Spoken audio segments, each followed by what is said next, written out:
For the upcoming right-hander, brake 30 meters later and ease off the pressure.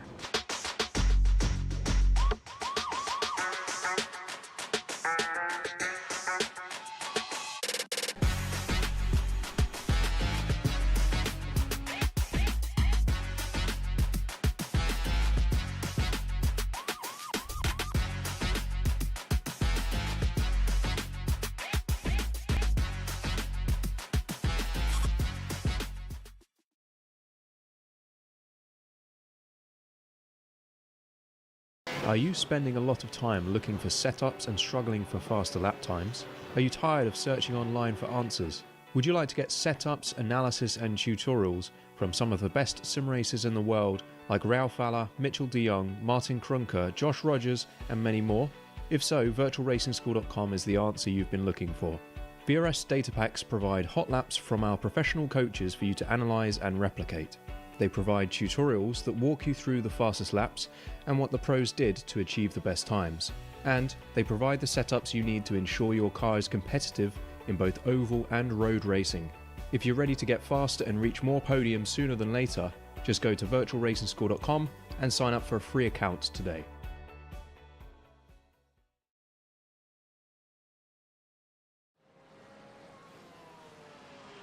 Hello, good evening and welcome ladies and gentlemen to another week and with another round of intense racing action in the one and only Evolution Sim Racing GT3 Championship, as brought to you on the premier sim racing platform available only on PC known as iRacing. And of course we are here with Season 8 of the Championship, focusing particularly on Split B as our drivers get ready to go racing once again for round number 3 of 10. Today we're here in Italy at the Mugello circuit, or the Autodromo del Mugello as it's known a little bit more in full. A circuit that is perhaps overlooked compared to some of its neighbours on where's the Italian country, where it be Monza or Imola. They're normally the ones that take to the centre stage, but it is this circuit that arguably is perhaps the one that is most enjoyed by racers and spectators alike. For the spectator, you get to see drivers all the way around what is a brilliant combination of corners which has existed since 1974. Meanwhile for our drivers, it's all about medium and high speed corners, major curves and also some rapid fire direction changes all intermingling together, and also an incredibly long start-finish straight with an aggressive braking zone into turn number 1, meaning that overtakes are plenty, but it's also all about the art of running close to your rivals, staying glued to their rear throughout, and if you're able to pull it off, well, there could be an overtaking opportunity for you. But that also means that track position is key here, and it also places a big emphasis on qualifying subsequently, and that means we can expect to see some absolutely brilliant flying laps our drivers in qualifying.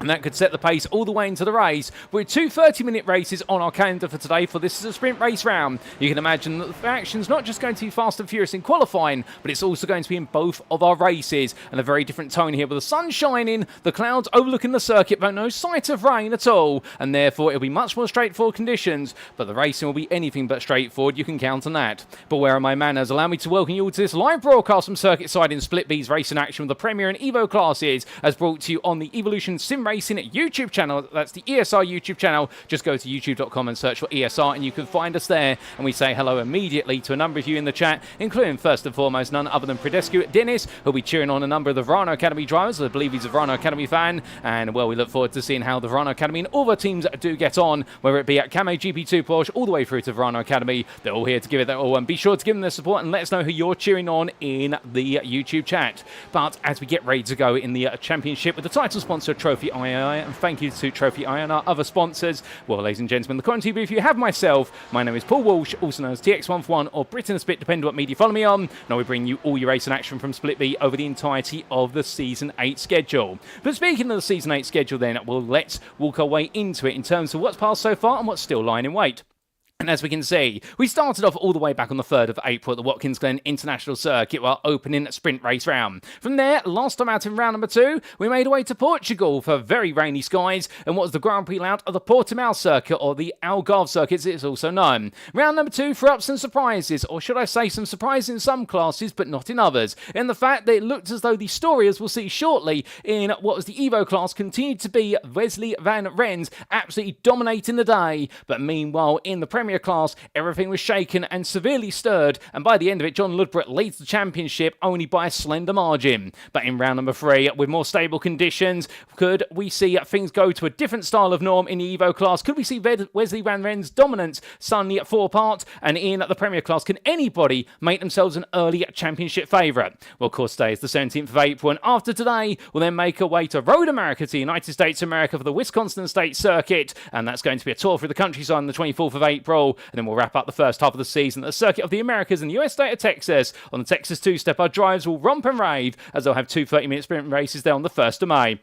After which we're into the second half of the season. Round number 16, our drivers make their way to Road Atlanta, after which they'll then head to the country of France for the Circuit des 24 Heures du Mans, or perhaps more colloquially known as the Le Mans Circuit, for a very rainy day at Le Mans. And then in round number 8, we'll make our way back to the United States of America for the final time this season for the Sebring International Circuit, after which we'll then have our final 2 rounds, and they'll both be in Italy. Quite funny that we're going to be going to the 2 circuits I mentioned earlier that arguably overshadow Mugello a little bit. It'll be Imola at first, that'll be round number 9 for what will be our penultimate round, and from the Grand Prix Circuit of Imola, we'll make our way to the Grand Prix Circuit of the classical Italian Temple of Speed, that is Monza, on the 5th of June. So a long way to go, plenty of points in store, but we can very happily bring to you, going into this round, the championship standings in both the drivers' classes and in the overall teams championship. So heading today, after 2 rounds, we start with the Premier class. And as we can see here, looking at the top 12, currently it's Jon Ludbrook who leads, but look at that gap. 2 points is the story of the Kame GP2 Porsche driver in terms of how he leads ahead of Jan Östberg, with the Swede for Nifels at Class Tech Racing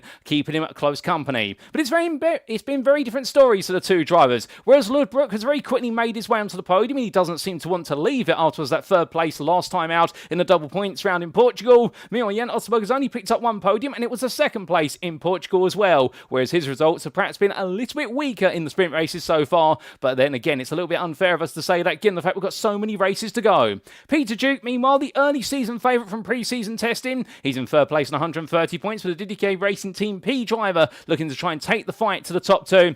But keep your eyes out for the man who absolutely dominated and delivered at Portugal at his home circuit, Ricard Luiz Pereira, with that win, which seemed to be in a different class of its own. Well, he's in P4 on 118 points, only 4 ahead of the fast-charging Ferrari of Christopher Starsmore. From the Simcast Racing UK driver, it's then Jim Fox, the Suma GP2 at Porsche on 75 points, and a notable gap there of the best part of what is 39 points from P5 to P6, and really Fox right now leading the second half of the Premier field, with Dean Sheesby hot on his heels, as is Matthew Croft, and then we do have Gordon Howes and Sander Tabbers complete in the top 10. Don't count out the Corvette Z06 driver in the fact that he did have a rather good performance in the wet last time out at Algarve, albeit 11th place was what he was able to achieve in the end, but to be fair to me, definitely showed some signs of promise. And it's James Bostock with that heart-breaking into his race at Algarve. If only he could have brought home that 3rd place, how high would he be in the standings? That's the big question, but it wasn't to come off of the Kame GP2 Porsche driver. And then Pete Piver completes your top 12 of the Premier drivers of 56 points.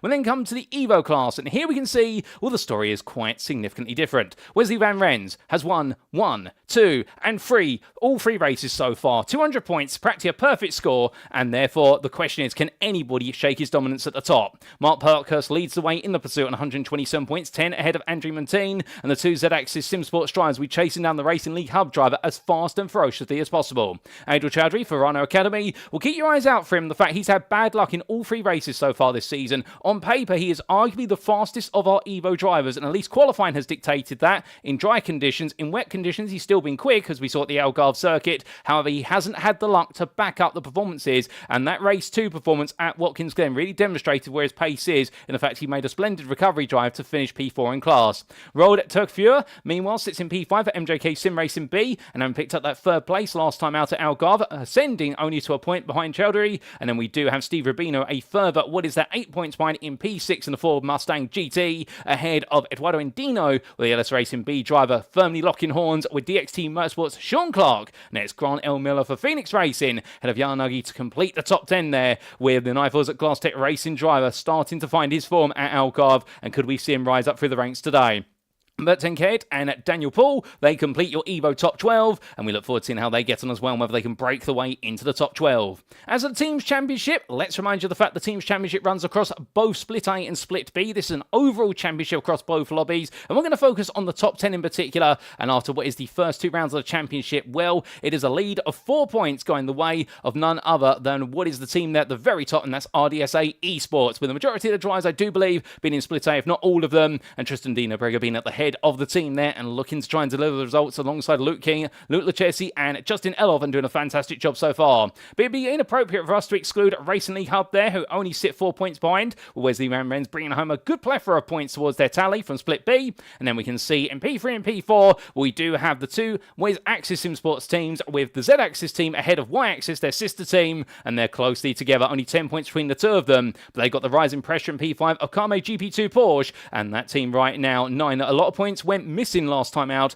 and they'll be hoping they can pick up some big points to make up for that here today at Mugello.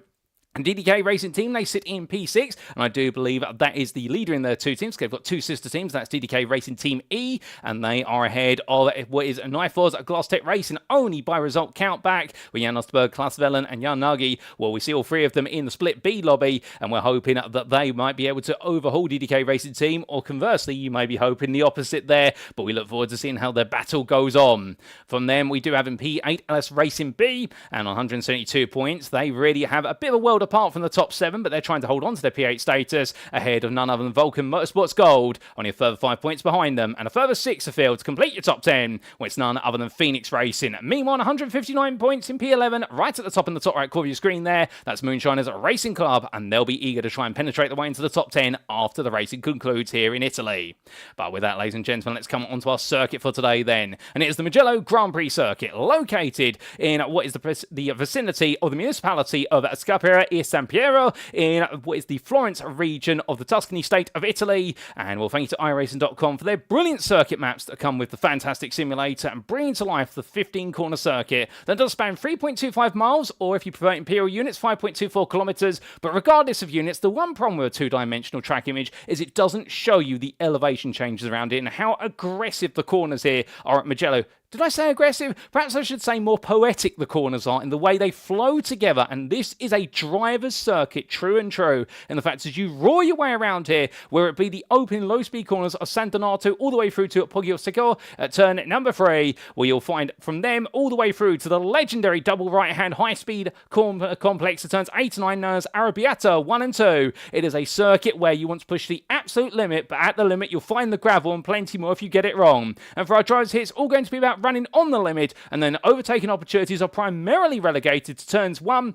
and also 15 and 12, although you can go side by side for the majority of corners here, but to do so you'll lose a lot of pace. Therefore it does mean that track position is so important, and a good qualifying lap is going to be key to success. But of course, with 2 races on the schedule for today, you can imagine that second race in particular, well, we're going to see plenty of battling as our fastest drivers trying to carve their way through the running order. But with a talk about our circuit, let's come back to what is our actual live circuit right now, and as our drivers make the way on around here, well, we're not too far away from going into that qualifying session, in the fact we are only about 3 minutes, if that, away. And we're looking at Ricard Luiz Pereira here, the man who really was on a mission last time out at Algarve to demonstrate to everybody why it's his home circuit and why he absolutely loves the circuit, and well, he showed that, no doubt about it. And can he carry on that theme today? Because right now sitting in P5 in the Premier class, and overall in terms of practice, he is looking pretty quick out there. But the same could be said for so many of our drivers making the one around right now, and none more than Peter Duke in what is the Acura NSX Evo. You can see it parked up there as we look through what is the pit glass for the DDK Racing Team, and well, Duke will know that he's got some pressure on him to try and perform a little bit more strongly today. Not because he's been underperforming necessarily in terms of the pace he's brought to the table, but out at Algarve, he really struggled in the race and he only managed a P6 in the end.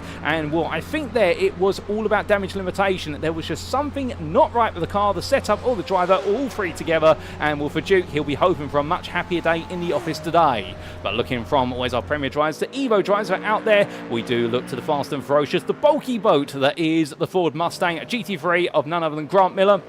as he makes one around there in that absolutely colourful livery. I'm not allowed to say I have a preference for any particular liveries, ladies and gentlemen. I can definitely tell you there's a good number that catch my eye. Miller's one in particular does definitely do so. Well, he's currently the fastest Evo driver out there by half a tenth over Edel Chowdhury. And will the Ford Mustang around here, is it going to be a strong car? With the direction changes on paper, you'd say potentially not. However, the one thing this Ford Mustang does have going for it is it's a very stable car, and you do have a lot of corners where you do want to mount those curbs. They're not too highly raised, the curbs, but when you drive over them, even if they're slightly raised, when mid-engine rear drive machines such as the McLaren 720S Evo, they can unsettle the rear of the car, whereas the Ford Mustang, when it goes, it completely goes, but up until that point, it will feel very comfortable. It'll be like a nice pair of slippers in a way, to use the saying, and therefore, Miller will be feeling as though if he can keep it calm, keep it stable, and keep the pedal to the metal when he comes out those corners and go flat out, he's going to be very hard to pass. And well, as soon as I say that, Wesley Van Rens passes him in terms of what is a practice time, albeit 30 seconds left on the practice time in session, and the Ferrari at 296 driver there goes the fastest of our Evo drivers. We don't know what fuel's in that car, the state of the tyres,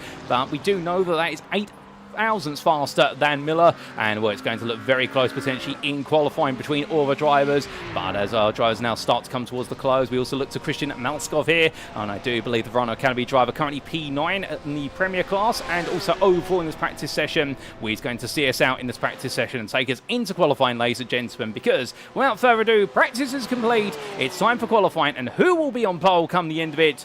Let's find out.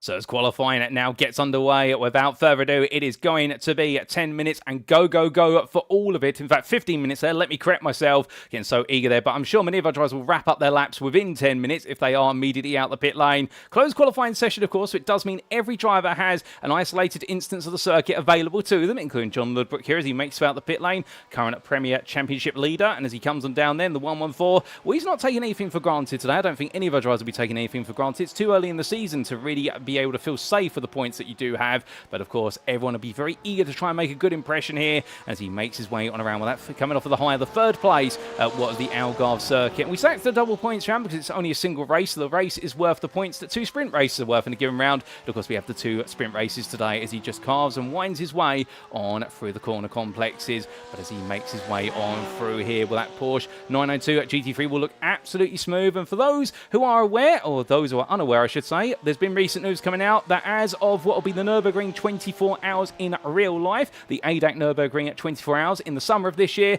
we will be seeing the Evo version of the Porsche 992 GT3 arrive on the scene and be trialled by one of the competitors in the Nürburgring 24 hours. So this car is already getting a significant upgrade to its aerodynamical upgrades and also potentially suspension upgrades as well. But we will be seeing that come to the fore, and it will be following after what is the BMW M4, which has recently seen an Evo upgrade arrive on the grids around the world as of 2025, albeit not available on iRacing currently. We still just have the base BMW M4 2022 model, but you can imagine at some point the Evo model may make its way onto the simulator as well, and that comes with a number of aerodynamic refinements being the key core to improve drivability at medium speeds. And I believe with the Porsche, it's all about improving what is that turning capability at both low and high speeds as well with the aerodynamic and suspension refinements. But as Ludbrook makes his way into the final corner, where he's going to go on to the first flying lap, indeed many of our drivers are going to do so, and we look from our Porsche driver to what is one of our other drivers around the field, and here is Craig Tillerson in the Corvette Z06. And well, the Corvette known to go fast. We have seen our Corvette so far seems to be in the middle of the pack. They haven't really shown too many strengths, but they haven't shown any weaknesses either,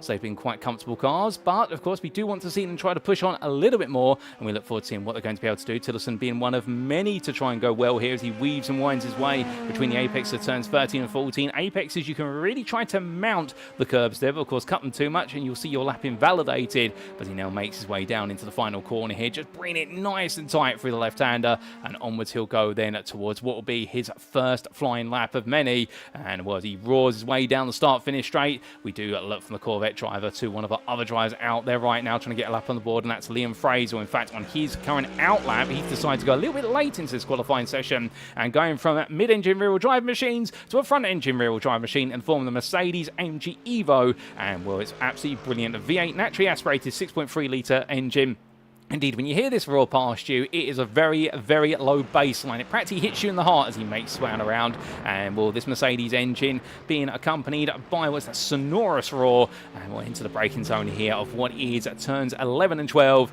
And absolutely nailing it as he comes from right into left here, does Fraser. And this is just on the outlap, to be fair. Getting himself all warmed up, all G'd up to absolutely attack the lap next time around. And of course, a lot of drivers will do this. They'll treat the outlap as close as possible to a flying lap, albeit they won't push it quite 100%. They'll go about 90 to 95% to make sure the tyres are warmed up. They've got the rhythm, because with this circuit having so many direction changes, you do want to get into that mental rhythm as quickly as possible. You don't find it, and you may find yourself very quickly struggling for lap time, and that struggle could determine exactly how your day is going to play out.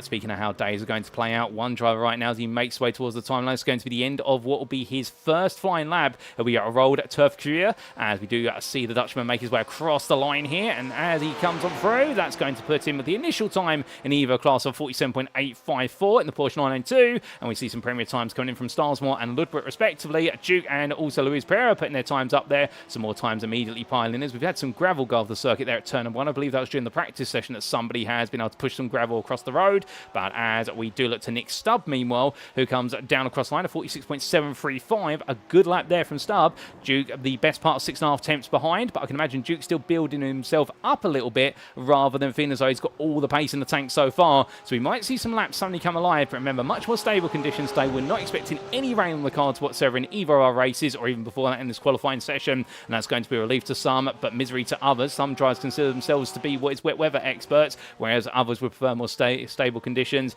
And as we see Jan Östberg as he rolls his way on down through the lovely, what is right into left sweeping section. Well, right now, the fast charger here for Nifels at Class Tech Racing, making his way on through. You can see they're using all the circuit as he comes on through Arabiata 1 and 2. Absolutely attacking. A little bit of a wobble there, a little bit of power oversteer at high speed as he came off the apex curve of what was turn number 9 at Arabiata 2. And that might be a sign there. This Porsche not made to take curves as aggressive as some of its peers. You can see them mounting the sausage curves briefly through turns 10 and 11. In towards 12 he goes. And as he does so, this winding downhill braking zone where you want to go for a very late apex. We got to stop the car from understeering wide, but you have to carry the speed into the corner to make the apex. Talk about a contradiction there, and that's a very hard one. That's why we call it a real driver's circuit. Östberg absolutely demonstrating exactly how you get the job done there through those corners, and now in towards what will be turn number 15 to build up all the momentum and sling his way out of the corner. And as he does so, what's it going to be here for Östberg? Can he improve from P9 overall so far? As we do see there the 30 valid lap times for our drivers. We do have the best part of 40 drivers in a 10th stage, just over 40 I believe, and Östberg is going to cross that line. Does he improve in P9? Yes he does, so 47.380,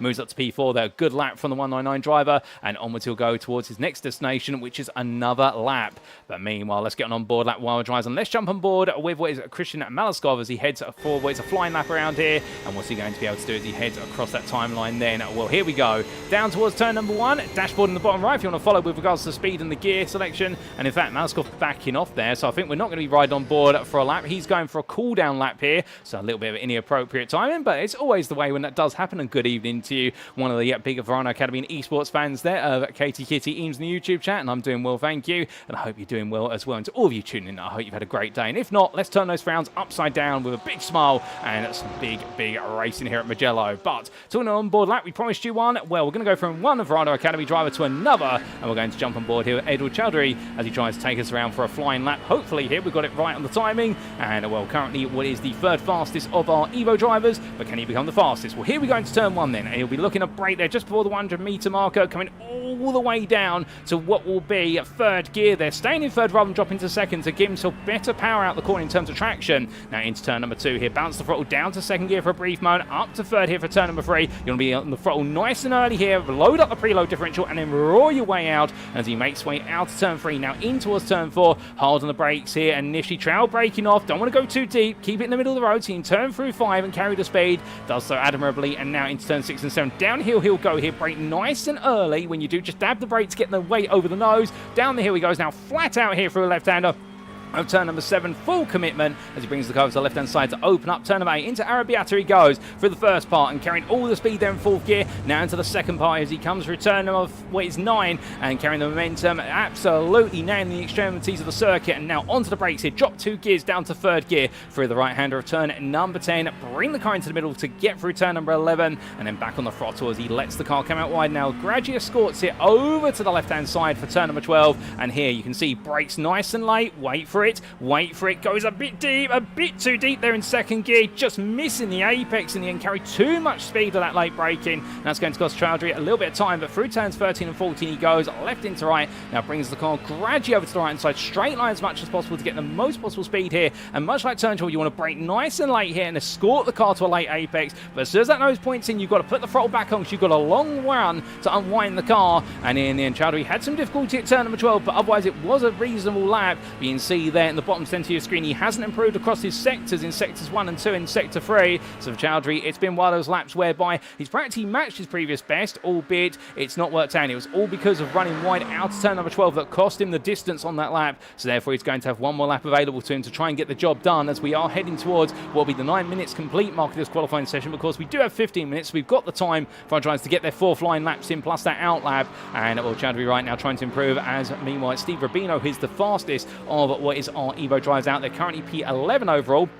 As we switch back to the class positions on the left-hand side of your screen, and there you can see the individual classes and how they all segue together. But as they roar the way on around right now, Rubino, I think, deciding enough's enough, and I think he's had a bit of an invalidation there coming out of Arrabbiata 2, so he's not going to improve any further from that 47.808. Miller, meanwhile, is only 7 thousandths off of the Evo pole man, and at the other end of the field in the Premier class, well, the fastest man in qualifying has been Nick Stubbs so far, and well, this is the first time that we've seen Stubb right up there at the peak and the precipice of qualifying, and he's ahead on provisional pole right now, the 46.735, but the best part of 700ths over Peter Duke.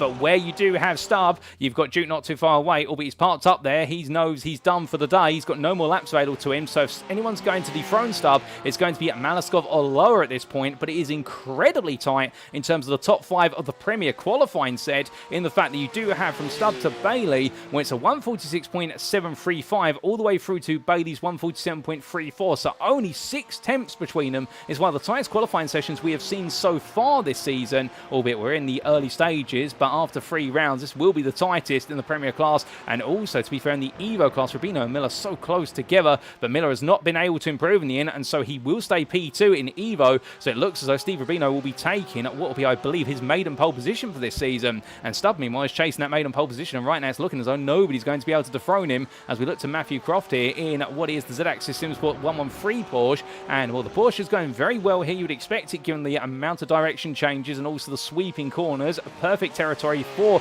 the German Marks machine, the Premier rear engine rear drive machine. With all that weight over the rear, you can really bury this car into the corners and carry the speed like no other. But of course, the downside of the Porsche being it doesn't quite have as much straight line top speed compared to some of its rivals, and particularly that long start finish straight. If you're able to get a good exit there, you can outrun the Porsche, as we do see Croft running a little bit wide there, coming out of what was turn number 6 into 7, and I believe having to back the lap off as a result, given he did run wide. As meanwhile, elsewhere on circuit, Nick Stubb comes across the finish line and does not improve on his final flying lap, so therefore he will stay on that 46.735 as what will be the target pole lap for everybody to beat.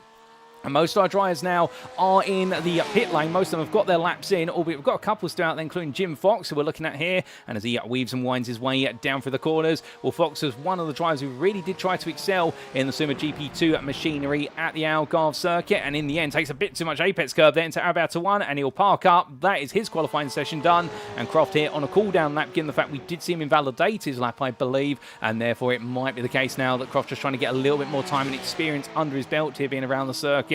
Even the most experienced drivers out here, they'll do every lap, even if it's an invalidated one, because you can always learn something or two whilst you're out there. But from him, we do look to Jordan Zev Smith as he makes his way on through, and well, currently down in P41. The lowest placed our Evo drives were a lap time, and well, a bit of a frustrating day for Zev Smith as he makes his way on through. He's going to have to do the hard work with regards to making his way up through the field when we do go into race conditions. But of course, sometimes starting from towards the back has its benefits, particularly the fact you'll see all the incidents in front of you. You can can try and pick and piece your way past all the carnage, should any erupt, of course. Hopefully none will erupt, because we want to see all the drivers make it through the opening few corners, but it's always a place to be at the back, and well, if you can build up your race from there, you never know what result you can get. But as he makes his way between turns 13 and 14 here, the accurate NSX Evo 22 driver right now in at that number.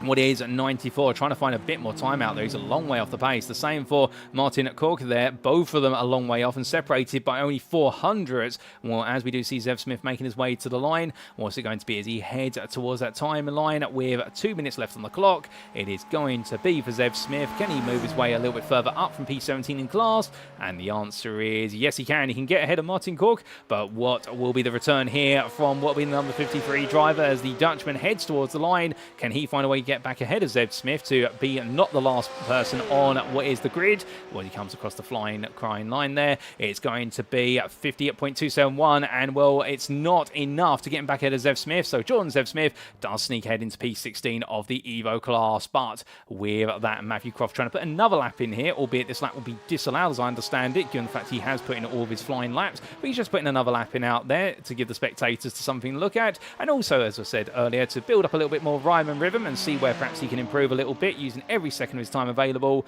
Well, all the drivers have put in their qualifying laps. The only driver who's not put in a lap, and we start from the back of the field, will be Mark De Vries. Via 42 drivers in attendance, we've had 41 other drivers put in qualifying laps, and as Matthew Croft brings it into the pit lane, well, that will be qualifying at a close, ladies and gentlemen, and it will be overall pole position and also Premier pole position for none other than Nick Stubb, who has taken pole position in the end by 700ths over Peter Duke with an absolutely brilliant 146.735, and meanwhile, from them, as we do have what is Matthew Croft making his way down the pit lane there. Our cameraman just being a bit shy of looking at the Porsche. Well, meanwhile, all the way down in P11 will be none other than what is your pole sitter for, as we jump and board the car there, your pole sitter for the Evo class, Steve Rubino for Hobo Racing, who has taken P11 overall, but he's taken pole in class by the best part of what is 100th over Miller. In fact, let's talk about it a little bit more. 7 thousandths between the two Ford Mustang drivers there, and between them, Liam Fraser, who matched the lap time of Rubino down to the 1,000th, but because Rubino set the lap time first, he has the priority to take P11 versus Liam Fraser, but that is going to get very tasty in the fact that I think both drivers there will be very eager to try and break away from the rest of their Evo peers and go battling for victory. It could be Ford on Ford in the Evo class, but at the front of the field, it'll be Stubb versus Duke, and it's a qualifying session that's definitely teed us up for a brilliant race ahead, ladies and gentlemen. It is time then for us to start making our way to the grid for race number 1 of the day. So as our drivers make their way onto the grid, this is how they'll line up for the opening race of round number 3 of the Evolution Sim Racing GT3 Championship Season 8 Split B, as brought to you on the Premier Sim Racing platform iRacing and sponsored and powered by Trophy AI. Nick Stubb has taken overall and with it what is Premier pole position for Vulcan Fasteners by GlassTech Racing. He is joined on the front row of the grid by Peter Duke for DDK Racing Team, and Duke will have the prime opportunity here to try and finally put the woes of Algarve behind him and show that he is able to keep things in control, and that it was just a blip on the radar in round number 2. From the front row, we then come to row number 2, and it's Ricard Luiz Pereira for Vulcan Motorsport Silver, who carries all that momentum, the Portuguese driver, from his home circuit last time out. Can he find a way to victory once again? And he'll have Jan Östberg alongside him, starting at P4 there, the Swede for Nifels at GlassTech Racing. One thing you can count on, he's always consistent, and he'll be consistently chasing the podium. Luke Bailey starts day P5 there for Team at KXR, a great qualifying session for the Briton, ahead of Verona Academy's Christian Malaskov, who has his best qualifying performance of the season so far, starting P6, and behind the Romanian driver will be Christopher Starsmore for Simcast Racing UK. Watch out for that Ferrari, it's very fast on the straights and also nimble in the corners. It may be a little bit of a dark horse. Matthew Croft joins him on the full throw for ZX's Sim Sports, and then it will be completing your top 10 James Bostock for Carme GP2 Porsche and his teammate Jon Ludbrook, and Premier Championship leader going into this round. From the top 10, then starting P11, best of the rest, is going to be your Evo pole sitter, Steve Rubino for Hobo Racing. Matched on lap time, but setting it after Rubino was Liam Fraser, who starts P12 for Moonshiners Racing Club in that Mercedes AMG Evo machine. Listen out for that when he goes battling with the Ford Mustang. It'll be the battle of the V8, and that'll be an absolutely tasty sight to see. And then on what will be a P13 is Grant Miller, the second place Evo driver for Phoenix Racing, only 7 thousandths behind in his own Ford Mustang GT. We then do have Roald Turf who starts P14 there, the Dutchman for MJK Sim Racing, a great qualifying performance from him, carrying on from where he left off at Algarve with that podium in the Evo class. And then we do have Ros Norsworthy starting P15 for Simcast Racing UK, Academy, ahead of Robin Aston for Suma GP2. Adil Chowdhury starts P17 there, the Canadian driver for Renault Academy, ahead of Menno Blum for Sim Racing Team at Lowlands, and then completing the top 20 will be Denny Plöger, who's hoping today that technical issues do not blight Denny's machine once again. All 3 races so far have seen Plöger have to retire midway through the race due to technical issues from what I understand, but hopefully the technical gremlins have gone away for the Dutchman, ahead of Jim Fox, who starts P20, the privateer from England. We then have behind them on what will be row number 11, the combination of Scott Kostrich for Kame GP2 Porsche and Wesley Van Rens for Racing League Hub. And he's making a habit of this. He's taken 3 wins out of 3 so far, and all of them he has started a little bit further back. Minus last time out in the wet, where he absolutely dominated in qualifying, but in the sprint races, he started further back and just avoid the chaos and carnage to take victory in both. Can he do the same again today? From the Racing League Hub driver, it'll be then Andre Muntean for Zanaxis Sim Sports, starting P23 ahead of Henry Coolan for Sim Racing Team Lowlands. Gareth Newton begins his day P25 there for Kame GP2 Porsche, ahead of Rob McKee for DXT Motorsports. And then we do have a row number 14, Adam Baker for LS Racing B in the colourful livery, and he'll be in the company of James Pallett for Racing League Hub.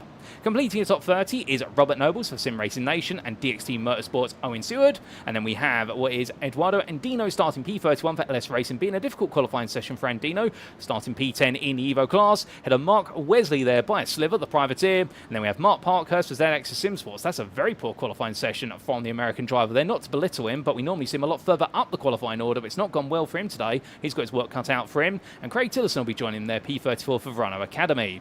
And then on what is row number 18, it's Charlie Stoffard for Team KXR, ahead of Pete Piver for LS Racing B, with James Fraser starting P37 for Moonshiners Racing Club, ahead of Daniel Paul for Flatline Racing. And then completing the top 40 will be Sean Clark for DXT Motorsports and Sim Racing Nation's Jordan Zev Smith. And then it will be on the last row, Martin Koch for MJTK Sim Racing and Mark De Vries for Sim Racing Team Lowlands. No lap on the board for him, and therefore he's got it all to do from the very back of the field, starting 42nd out of 42 drivers. Well, everyone's set, and I do believe both Mark De Vries and James Pallett starting from the pit lane, but otherwise our field is now making its way through Arrabbiata 1 and 2, and we're not too far away from going green flag racing, ladies and gentlemen. And when we do, well, of course, it'll be the first of our 2 30-minute races here, or first of our 2 heats at the Mugello circuit.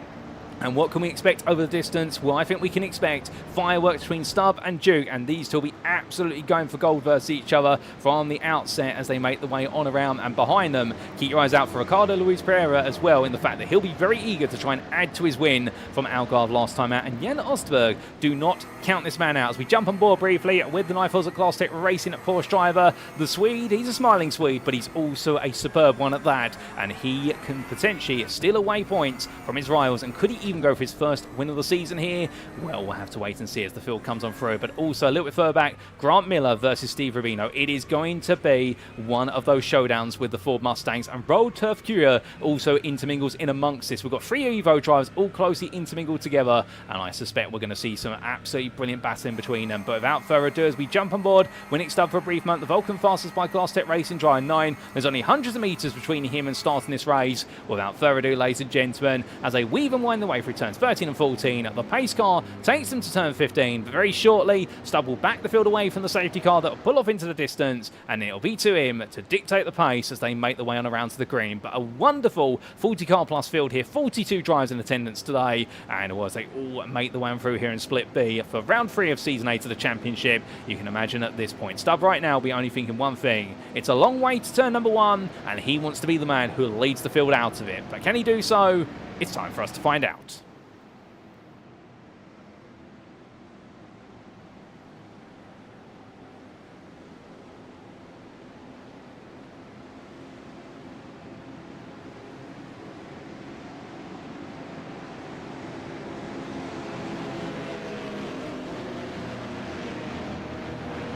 And it's go, go, go. We are green for the first of our 2 sprint races here at Mugello as Stubb gets a reasonable start. But look at Luiz Pereira immediately on the inside of Peter Duke down towards turn 1. The Portuguese driver getting the launch there. And as they make the way in towards the braking zone, he's going to defend the inside. Can he look for a move? I don't think so. I think Stubb's going to cover him off and have enough momentum. The rest of the field now make the way into that braking zone as they all come on through. We look to the blimp camera there. Lovely view of the field as Rubino and Miller are batting. But I think it's Turf Furia who's trying to go around the outside to inside of what is Miller there in towards turn number 2. Does he get it? The answer is he's still there, and as they come on through the corner, well, Miller finally gets ahead and gets it closed off. Further back down the field, we see Kostrich ahead of Henry Kulan there as they fight onwards, and side by side between Rob McKee and where's Andre Muntean as these two come into breaking into turns 4 and 5, still side by side fighting further up the road. That's Wesley Van Rens who's having a bit of a tussle versus Denny Plöger. So Plöger there having a reasonable start and fighting with the Evo Championship leader, but as all the drivers now start to come on down into the tighter sections here, well, in towards turns 6 and 7 they go, and Robin Aston getting ahead of Grant Miller, and will now up towards Arabiata 1 and 2. This is not a place you can go too wide normally, although saying that, coming to Luiz Pereira and Peter Duke, these two are still fighting each other as they come in towards turns 11 and 12. Well, turn 11 I should say, 12's up the road, but Luiz Pereira holds on to the position. We'll get a replay of their fighting because they've been fighting quite hard as the whole field has made it through the opening few corners. I think we have lost Sean Clark, who's had a bit of a spin or a moment, but we'll get a replay of that when we can. But meanwhile, further on back, Christian Malaskov, they're going very deep in towards turn 12. Cold tyres and cold brakes, that's not going to help at all, and all the momentum he's gained, he's going to lose 2 places for it as he makes his way through turns 13 and 14, and now those places are going to be hard fought and hard gained for, in the fact that overtaking here, as we said earlier, is challenging at best. And well, James Bostock immediately launched out the inside into turn 15. And well, this is a brave move, and the reason it's brave is because now it's going to become a drag race as they go down the start-finish straight. But as they do, Nick Stubb leads ahead of Ricardo Luiz Pereira, P2. Then it is Peter Duke in third, ahead of Jan Östberg, followed by Luke Bailey. Then Matthew Croft, Crystal Starswell, P7, ahead of Christian Malaskov, with Liam Fraser and James Bostock completing your top 10. But it's going to be a big scramble here as they come down. It's 2 by 2, and it's not Noah's Ark. It's Sim Racing as they make the way in towards turn number 1. And well, Starswell comes on through Liam Fraser, meanwhile, looking around the outside of Malaskov, or should I say Malaskov looking up the inside of the Mercedes driver, and they make it 2 wide now in towards turn number 2, but Christian Malaskov gains the place there and moves into P8 ahead of Fraser, with James Bostock into P10 ahead of it. Jon Ludbrook bringing his teammate on through. The 2 Carme GP2 Porsche drivers trying to work together here, and behind them is your Evo leader of Steve Rubino, who's held onto that lead since the start, and I think the fight was more Miller versus Turf Courier, and well, you can see here how close these two are in the battle for second place in what is the Evo class as they run those to tail here in towards turns 6 and 7, and this is the territory where the Porsche will be the faster car, but as we said earlier, the Mustang may not be as strong through the quarters, but the thing is, it's a very stable machine that you can get that throttle down very comfortably. Turf Courier, meanwhile, now in the dirty air of the car in front, with all the wonderful aerodynamic refinement of this Porsche 992, well, it's all going to be naught for naught if he can't manage that dirty air being washed over the front of the car as he makes his way in towards turns 10 and 11. It's going to be a game of follow the leader here as he goes a little bit deep there, and that's the dirty air just upsetting the car slightly as he comes on through the medium speed sequence. Up the rise he goes out in towards turn number 12, and where he has to find himself into the rhythm and flow here. It's not going to be a move. He'll get nice and tight. He's going for an early apex here, and that's purely to make sure the front end does not understeer away from him as he comes through the corner. But as he comes out there, well, there's been a bit of drama further back for Craig Tillerson from what I understand, and a couple of other drivers as well having a bit of a difficult start as we look a little bit further up the order. This is Luke Bailey and chasing after Matthew Croft as Crystal Starswell just watches on from behind as they come down through turn number 15 to complete their second tour of the circuit under race conditions. We'll keep your eyes out for that Ferrari in the rear of the picture. You're going to see it suddenly really come alive here in 5th and 6th gear. It flies. Meanwhile, into the pit lane. Is that Steve Rubino? Yes, it is. I believe Rubino's had to come into the pits. Was there a jump start for Rubino? Well, if so, if he has picked up a black flag, that's going to open up the fighting in what is the Evo class. But from that, Ludbrook still here with James Bostock and still tucked together these two. But now Grant Miller, there's your confirmation on screen. Miller is now your Evo leader as they make the way on around, and as they do, well, the problem will be for Miller is the fact he can't rest comfortably on his laurels because he's got Turf Courier right behind, and the Dutchman absolutely putting him under pressure as they come on through the next sequence of quarters, but roaring the way on through. And when I had the chance to catch up with Roald at Turf Courier in the build-up to today, he was saying to me about the fact he was excited coming into this round of the championship, and I can understand why now because he's absolutely looking brilliant. But as they head on through the corners, Menno Blum on the attack here, and well, right now Turf Courier will not want a Premier driver getting in between himself and what is his main course of a battle with the Evo leader, but it might be better to actually let him go if he starts to really what is a nag on the back of him, for the simple reason he won't to lose momentum. He won't want that mental pressure from behind. As meanwhile, Adel Chowdhury, well, he's gained 1 place in class. Given we have had Rubino come into the pit lane, but he's also had a good start, and the bad luck has not struck him this time round. Although I've said that now, and I'm sure the commentator's curse is going to weave and wind its way into the mixture here sometime today, but hopefully not on Adel Chowdhury, because as he's got Wesley Van Vens behind, well, Van Vens is staying close behind him, keeping him honest. But right now it's a happy race for Adel Chowdhury, and that's what we love to see. But as our drivers come on through, looking back to Daniel Paul, who's all over the back of Mark Parkhurst, and Parkhurst has really struggled. In fact, he's lost 1 place since the start of this. Parkhurst has not had a happy day in qualifying, and his day continues to get worse here under race conditions. And Daniel Paul takes a quick look up the inside, can't quite find it there. Deceiving camera angle, it make you think he was too wide on entry, when actually he's not. He's diagonal too wide, and as they come on through turns 13 and 14, they have to stay together as there's a damaged car in front. That is Denny Plurger's car, which I think once again has had a bit of misery come its way, with the front left side of the car severely wounded, as it's going to be a look up the inside here as Parkhurst goes to late apex, and Daniel Paul sees it as an invitation to look up the inside, but in the end they will settle their distances for a brief moment. But as they make the way through, well, meanwhile we'll look a little bit further up the order.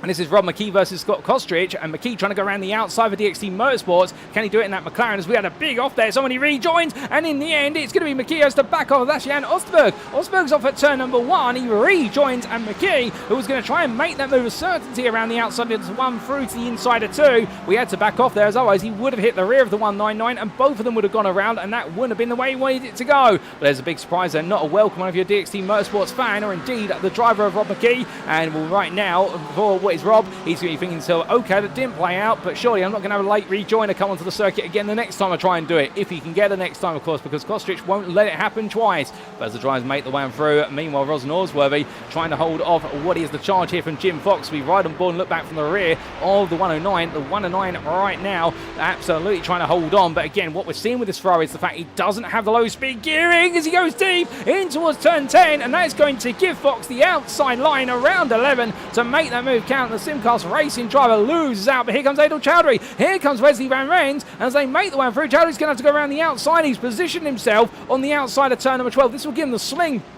of the momentum coming out the corner, but Van Rens was not close enough to capitalise. But I was wondering there whether we would have seen the Ferrari driver put his nose on the inside and essentially upset what was his rival in the number 5 and simply get him to run a little bit more shallowly on the corner. Well, not so. In the end, Adel Chowdhury given free licence to run through the corner as he wanted to, and Wesley Van Rens just staying out of trouble here. And I think a smart move when you've got such a championship lead after what is 3 races. You want to try and take it easy. You don't need to do anything to incur the wrath of the stewards or indeed your rivals this early on as they make the way down. But look at Chowdhury absolutely glued all over the back of what is Norsworthy as they make the way onto lap number 5. And as they come on down, it's going to be side by side here into the braking zone. Chowdhury trying to go all the way around the outside, and Norsworthy not happy on the brakes. So you can see the car a little bit of hesitance on that inside line, and Chowdhury's able to get it done as Kostrich as well coming on through. As that is, well, in fact, that's Kostrich losing out in the battle versus Wesley Van Rens, and then getting back alongside it. So Van Rens under what is a lot of pressure here, and Kostrich and McKee both queuing up behind us. Here comes McKee. Well, he didn't have it on the last lap due to a little bit of external interference, but this time he says, right, there's nobody here to stop me now, pal, and I'm going to try and go inside to outside through turns 4 and 5. This is brave stuff from McKee, but brilliant racing between the two of them,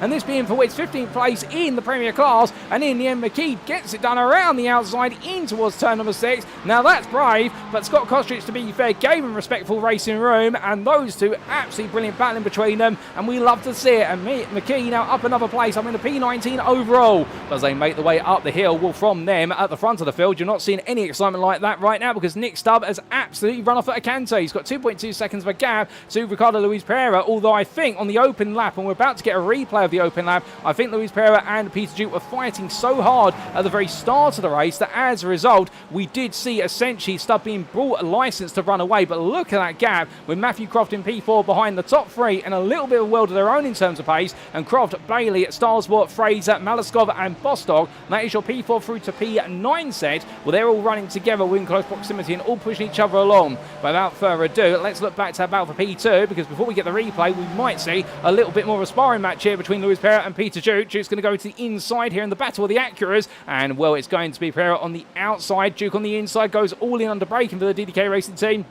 And they swap the places round, and I think Luiz Pereira working off the logic here, which is, look, we don't need to fight. What we actually need to do is chase down Nick Stubb. But Stubb right now, with what is a 3.2 second gap, is just gradually walking away at the front of the field, and that is working to his advantage, no doubt about it, and that is an advantage that they're going to have more and more trouble breaking down as this race goes on. Without further ado, ladies and gentlemen, we're going to get a replay of the race start, and here we go with regards to that green flag, and we're going to look in particular at Peter Duke versus Ricard Luiz Pereira when they did go green flag racing. And what you'll see here here when we did go. Well, they build up the momentum quite quickly. Now, understandably, Luiz Pereira will always get a better launch, you would expect, because he is the P3 driver. He sees what the leader does, whereas Peter Duke's got to look over his right-hand side of the car here to see what Stubbs doing. But they made the way side by side down. Luiz Pereira took the lead straight away, but as they made the way through the corner, well, they were too wide on entry. And, well, I think this is going to explain very quickly how Stubb opened up such a gap. And Luiz Pereira, in fact, got ahead there on the exit of 1. In turns 2 and 3, meanwhile, you could see how what was Jan Östberg all over the back of Duke for a brief moment, but they started to settle down quite quickly and coming out of turns 4 and 5. A bit of run wide there as well for what was none other than Christian Malaskov, and well, that run wide almost cost him some places there, albeit able to keep it on circuit just about. And as the drivers then made the way in towards turns 6 and 7, this is where we started to see was Luiz Pereira start to lose the leader of Stubb a little bit, coming on through the downhill drop and in towards Arrabbiata 1 and 2, with Luiz Pereira in the end just not carrying as much speed. You can see there, a bit of hesitance goes deep in the corner. That explains the gap, and this explains how Duke then got along the inside through Arrabbiata 2, and well, in the end these two are fighting more and more. A little tap to the rear there, or slightly, a bit of a deceptive camera angle, and that's how our leader started to open up the gap there in the early stages. We also did see a couple of significant incidents at the very start, including, I believe, one for Gareth Newton, and here was a replay of that on lap number 1 of today. And well, for the Kame GP2 Porsche driver, making his way on through there, I think that was through turns 10 and 11. And as he made his way around, in fact, no, that was on the formation lap. I do apologise, when everyone was queuing up, so therefore our camera angle being a little bit deceiving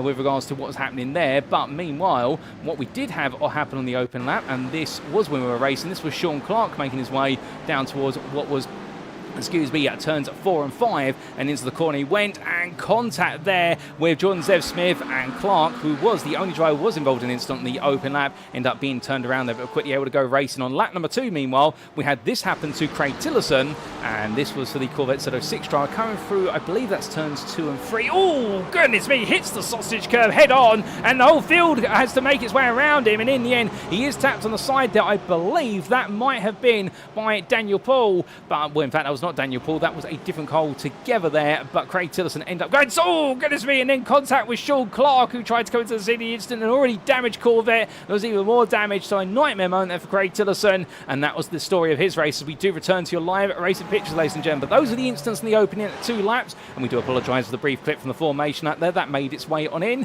but as we do come back and rejoin our drivers as they make the way on through towards the end of lap number 7, well, we have Matthew Croft in P4 still trying to hold off Luke Bailey and Christopher Starsmore, really the two people right on his back, as Peter Duke, in fact, you can see there's actually opened up a bit of a gap in the battle for P2, but Croft here under the pressure then as they come onto lap number 8 with still half of the race to go and then some, and as they roar their way past our cameraman, well, down the hill they go. It's going to be Croft on the left of your picture, Bailey on the right, Bailey with the very colourful deep blue and what is white livery machine versus the Z-Axis SimSport machine as they make the way through turn 1, but Bailey not able to go all the way around the outside, not having the confidence to hook things up, as meanwhile from them, Adil Chowdhury being passed there by Jim Fox. Fox getting his elbows out a little bit there to say to the Verano Academy driver, look, this move is happening whether you like it or not, and I think Chowdhury not wanting to fight it too hard. In fact, his priority is going to be chasing down Turf Greer and Grant Miller, but as we do see Chowdhury absolutely running on the back, a bit of gravel being kicked up there as he runs slightly wide, but Chowdhury right now not backing off here, and I think trying to make a statement to Fox, which is, look, you've got ahead of me, yes,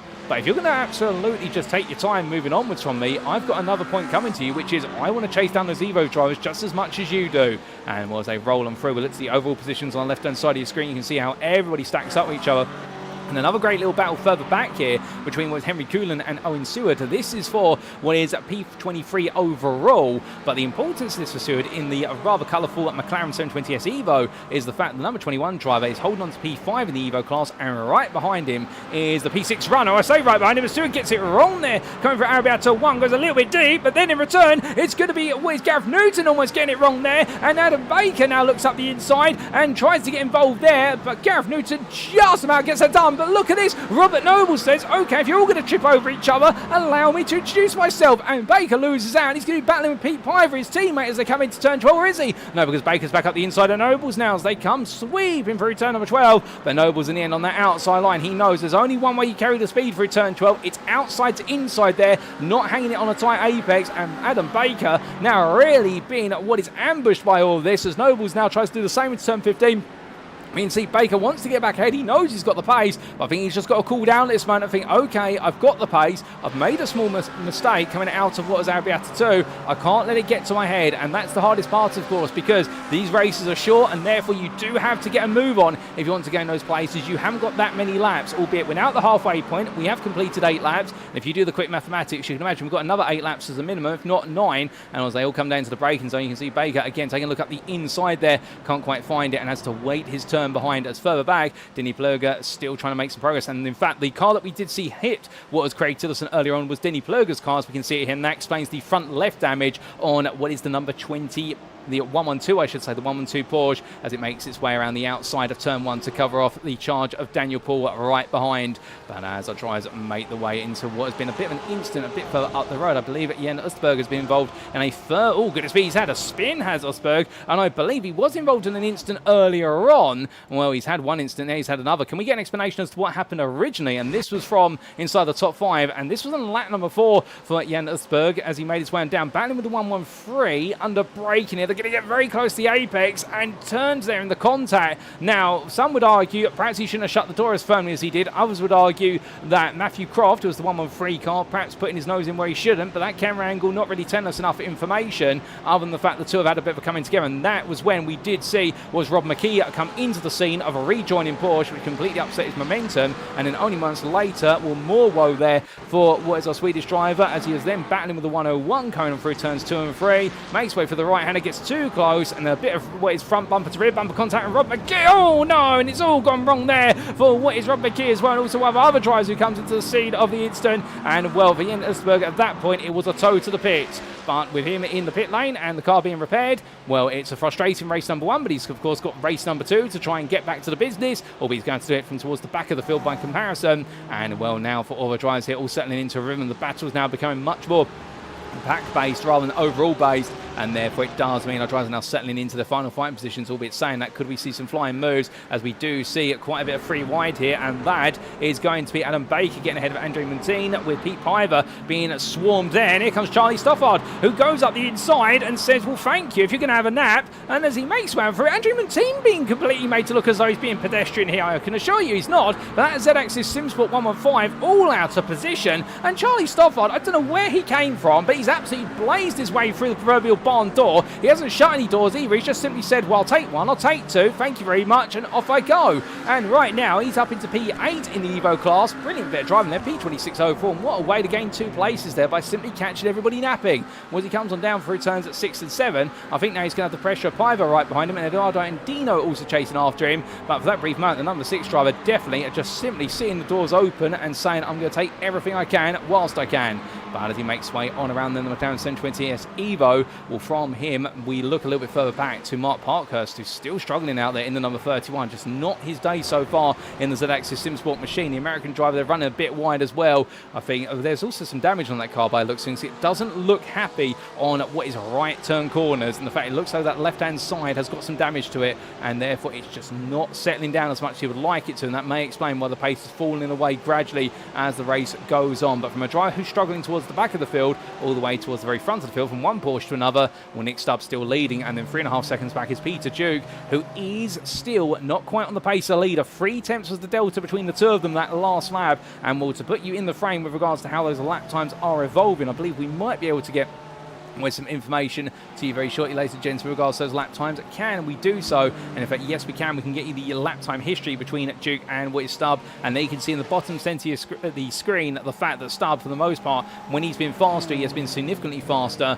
and on that last lap, almost 3 tenths faster. On lap, what was number 8, he was almost 3 tenths faster, and on lap number 6, he was almost half a second faster, albeit that was the lap where Duke did make the move on Luiz Pereira to take second place, and then start to make his way off. But the key point being here that Stubb right now does seem to be in the pace of his own compared to his rivals, and that's what's giving him the breathing room to operate with. But from all of that in the lead of the Premier class, we now come back to the battle for the lead of what it is at the Evo class, and where here is your Evo leader. His name is Grant Miller, and he's on an absolutely brilliant time right now, leading, no doubt about it, but he's not got it all his own way, because right behind him by what is 8 tenths is Road Turfkura, and Turfkura keeping him absolutely in check as they come out of 10 and 11, and upwards they'll go towards the next sequence of corners. But through those corners and in towards turn number 12 and onto the brakes, where it is going to be right now for the Dutchman a situation whereby he'll just be waiting and watching the wings and seeing just how much momentum he might be able to take all the way into that next attacking zone.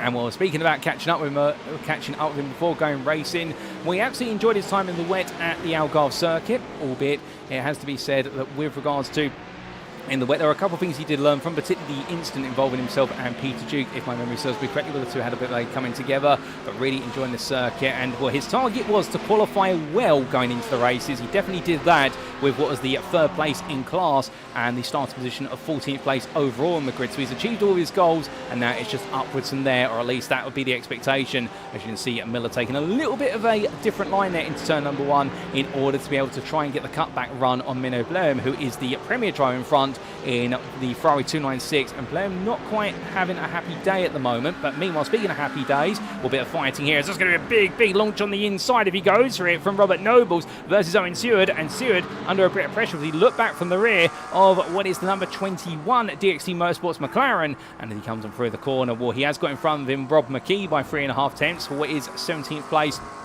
in the Premier class. But more importantly here for Seward, his battle with Nobles, this is for 6th place in the Evo class, and these drivers right now absolutely pushed each other to the limit, Nobles and Seward, and close together all the way through. But as they do, an update down in the paddock, ladies and gentlemen, if you're wondering where Mark De Vries is, unfortunately he's had to retire the car. There's a broken brake pedal on the Ferrari for Mark De Vries, and they haven't been able to get it repaired, so therefore I don't think we're going to be seeing De Vries on the grid at all today, which is a very sad fault, to be honest. But meanwhile, sad faults there for Seward as he runs wide, coming out of Arabia 1, and that's going to open the door to Robert Nobles, who simply sneaks up the inside, but he gets it wrong as well. But has to go defensive there, then coming into turn number 10, but parks the car on the apex after a bit of an off track as well from McKee in front. A lot of our drivers really struggling through Arabia 2 to carry the right amount of speed. As we see there, Nobles carrying a little bit too much throttle coming out of turn 11, the rear of the car shaking about there, and well, as he comes on down towards turn 12, he's going to go very deep here. That's going to open that door. Here comes Stewart then looking for the move as they make the way in and through. Oh my good lord, and that is Rob McKee going very sideways through turns 13 and 14.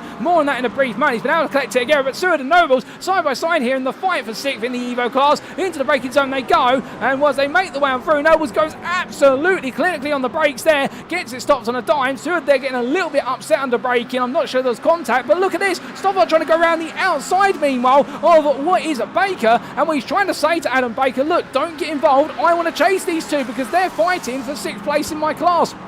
I think Adam Baker, Eduardo Andino and Pete Piper, they're all queuing up behind here, and it's a long traffic jam down towards someone. Oh my goodness, and that is contact between what is none other than Seward and Nobles. The two come together, front bumper comes off of one, a rear bumper off the other, and as they make the way out of turn 1 up towards 2, well, Stoffard looks at this now, he's looking right, he's looking centre, and Adam Baker and his teammates behind, Andino and Piper, probably looking at this and thinking, well, what do we do? Well, the answer is you're going to have to try and find your way through, as we see Stoffard get a big mistake there. Oh goodness me, and Nobles has gone round, slightly off camera, but he's into the barrier there. What is turn number 3 on the exit, and Owen Seward finally retakes the place, but that was definitely full of drama there, and we'll get a replay of what exactly happened to what was at Noble shortly. But as they come on down, well, things calm down for a brief moment coming through turns 5 and 6, but I would say it's only for a brief moment. As here comes Charlie Stoffard trying to look for the move, going to the inside of about to 1, but that's not normally the place you go for a move, to be fair, unless you're too wide on entry into the corner. You can't just lunge it. He's getting frustrated, is Charlie Stoffard. You can understand why, because I think he feels like he can get on through, but the thing is, one thing to catch, it's another thing to pass. So, oh goodness me, there's contact between the two of them, and that is going to send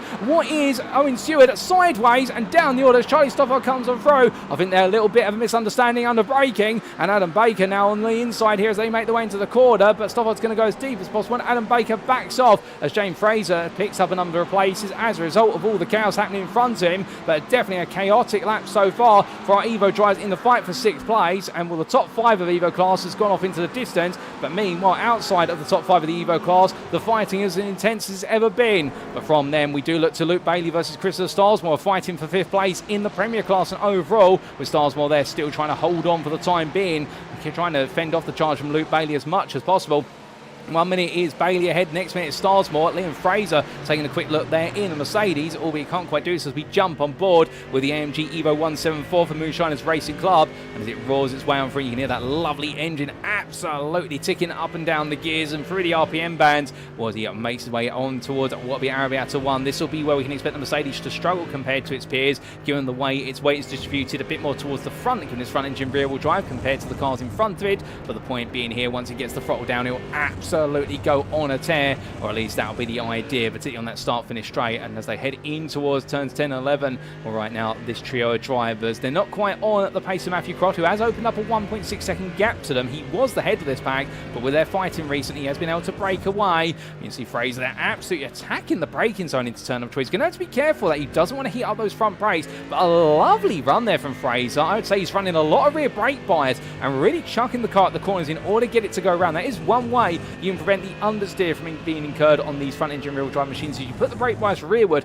but you have to be very aggressive on the fronts in the end and also be ready for the rear to snap round. And Fraser there just pulling the nose through the corner. You can see how he's fighting with the steering wheel and the fact the car doesn't want to cooperate at first, and it finally complies, but it does mean he loses a bit of pace here down the start for the straight. He's half a second behind Bailey, and he's not going to be close enough by the end of the run to be able to think about a move. But a lovely bit of it on board at camera footage there from Liam Fraser's Mercedes, showing you the struggles and the strengths of that Mercedes as he comes down towards turn number 1 for the 15th time of asking, and onto the brakes he'll go with 5 minutes left on the clock. But as he comes on through, another dry heading down towards turn 1. This is Grant Miller, as we do say hello there to Bobby in at the YouTube chat, who's cheering on this man, your Evo class leader right now, holding an advantage of 1.8 seconds over Road Turf Courier, who is continuing to chase him, albeit the pace is going the way of Miller at the moment, it would seem. That last lap, Miller was 4.5 tenths faster by comparison, so therefore it may be the case that Miller right now just seems to have an edge. But Turf Courier, of course, will be right there with him when we do go into race number 2, because we've got to think about that top 15 reverse grid. And right now, your third place Evo driver, Edward Chowdhury, well, he would inherit reverse grid pole for race number 2, as it is the top 15 inversion, and then the rest of the field lines up where they finish.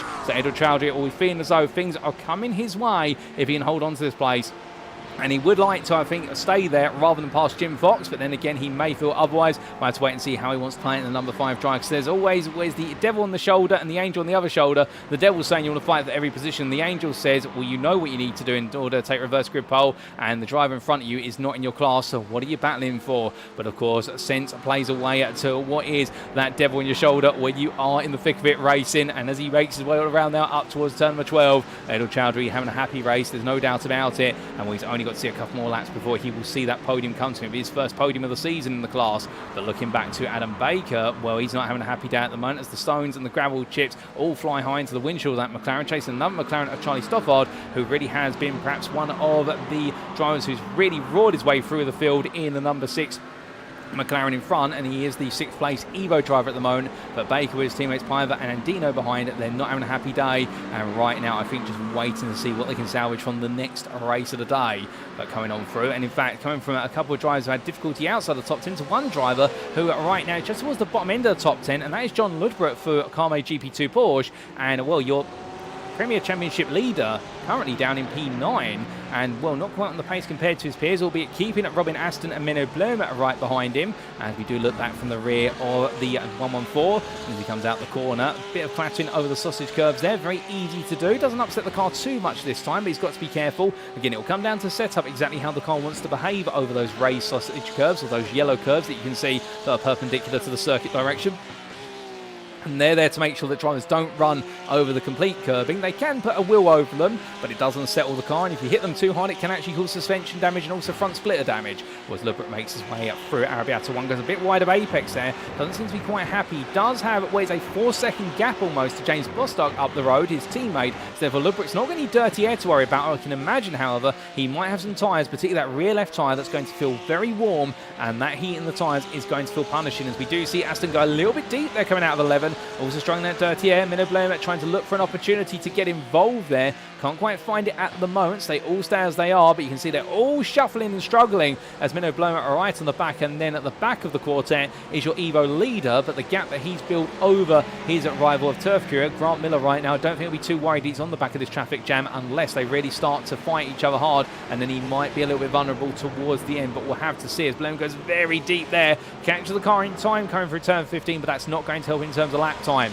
But as they make the way down the start-finish straight and it's gone the final lap, we will get 17 laps here in our first race of the day as we see the white flag being waved. Well, Matthew Croft versus Christopher Starswell makes its way on down. No change between them. Liam Fraser, meanwhile, on the inside. He's going to go for it this time versus Luke Bailey. And the Mercedes driver immediately on the inside there. An absolutely textbook move from Liam Fraser to move into 6th place in the Premier Class. And overall, a lovely move there from the 174 driver. You could not have scripted it better in terms of how to make a move into turn 1 on the inside of that Mercedes. And whilst the brakes on the Porsche are some of the strongest out there, I don't think Luke Bailey had an answer there to the grunt of that Mercedes, and in the end decided to let it go and look to try and come back later on in this lap if he can. But it might be a bit of an uphill battle for him now as they head in towards turn 6 and 7. It will be downhill for a brief moment and then it will be uphill for the rest of the lap. But from them, we look to Peter Duke, your second place runner, Premier and overall, as he does hold what is a half-second gap over Ricard Luiz Pereira. These two have fought quite hard over the distance. Oh, goodness me, Duke going very slow there. Has he got a problem coming through turn number 10? Because it looked as though he was coming to a crawl for a brief moment.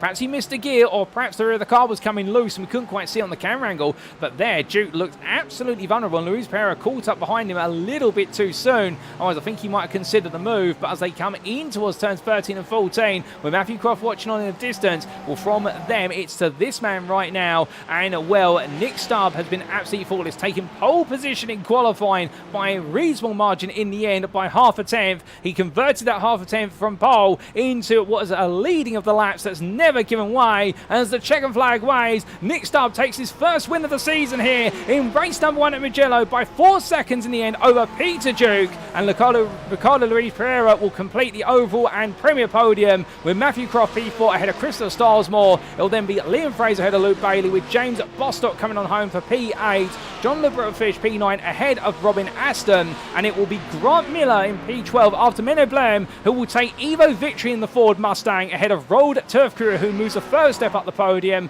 to second place, his best finish of the season, ahead of Edel Chowdhury, who finishes P15 behind Jim Fox there. And Chowdhury finally makes it onto the podium at the 4th time of trying. Well done to the Verano Academy driver. Rosnors will be there in the MP16. So Chowdhury will also be your reverse grid pole sitter of the top 15 inversion. We've still got a few more drivers to make it to the finish line, including what is Eduardo Andino in the end, who manages to take what will be at 6th place in the Evo class. I'm not quite sure what's happened to Stoffard. I believe that car's potentially had to be towed into the pit lane due to damage of some description. Andino comes on through there with Daniel Paul not too far behind. And then we do have Martin Cook, who comes down towards that timeline as well as he crosses the finish line here, P11 in the Evo class. And he'll be one of your last finishers with Andre Montaigne.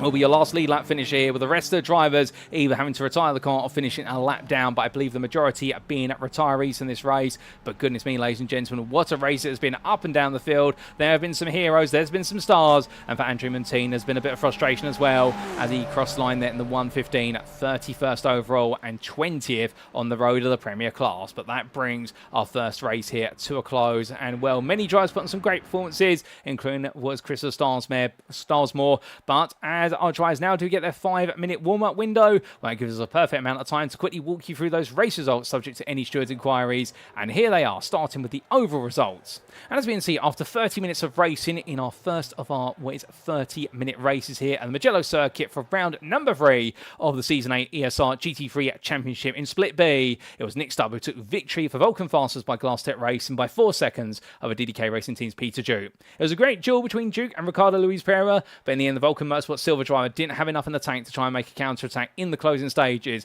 and had to settle for 3rd. Matthew Crawfish P4 there, the ZX's SimSports driver, ahead of fellow countryman but rival from Simcast Racing UK, Christopher Starsmore.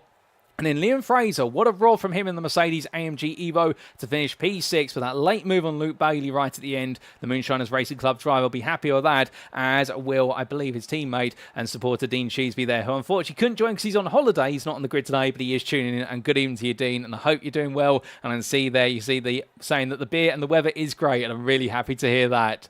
We then do see P7, Luke Bailey then for Team KXR ahead of James Bostock, with the Carmo GP2 Porsche driver being allowed to run rampant 8th place ahead of teammate Jon Ludbrook, who in the end had to form a bit of a rear guard versus Robin Aston, who completed your top 10 for Suma GP2. At this point, we'll come on to the podium finishers and the retirees for what was the Evo class, and as we can see, Grant Miller there, P12 for Phoenix Racing, the Ford Mustang driver, just behind Menno Blom for Sim Racing Team Lowlands, but the key point being there, he took Evo victory, and the Scottish driver will be absolutely chuffed with that. Rolled at Turf Korea, finishing runner-up in what was the Evo class there. A solid driver MJK Sim Racing, just didn't quite have enough to challenge Miller in the closing stages, but kept him honest for the first 20 minutes, no doubt about that.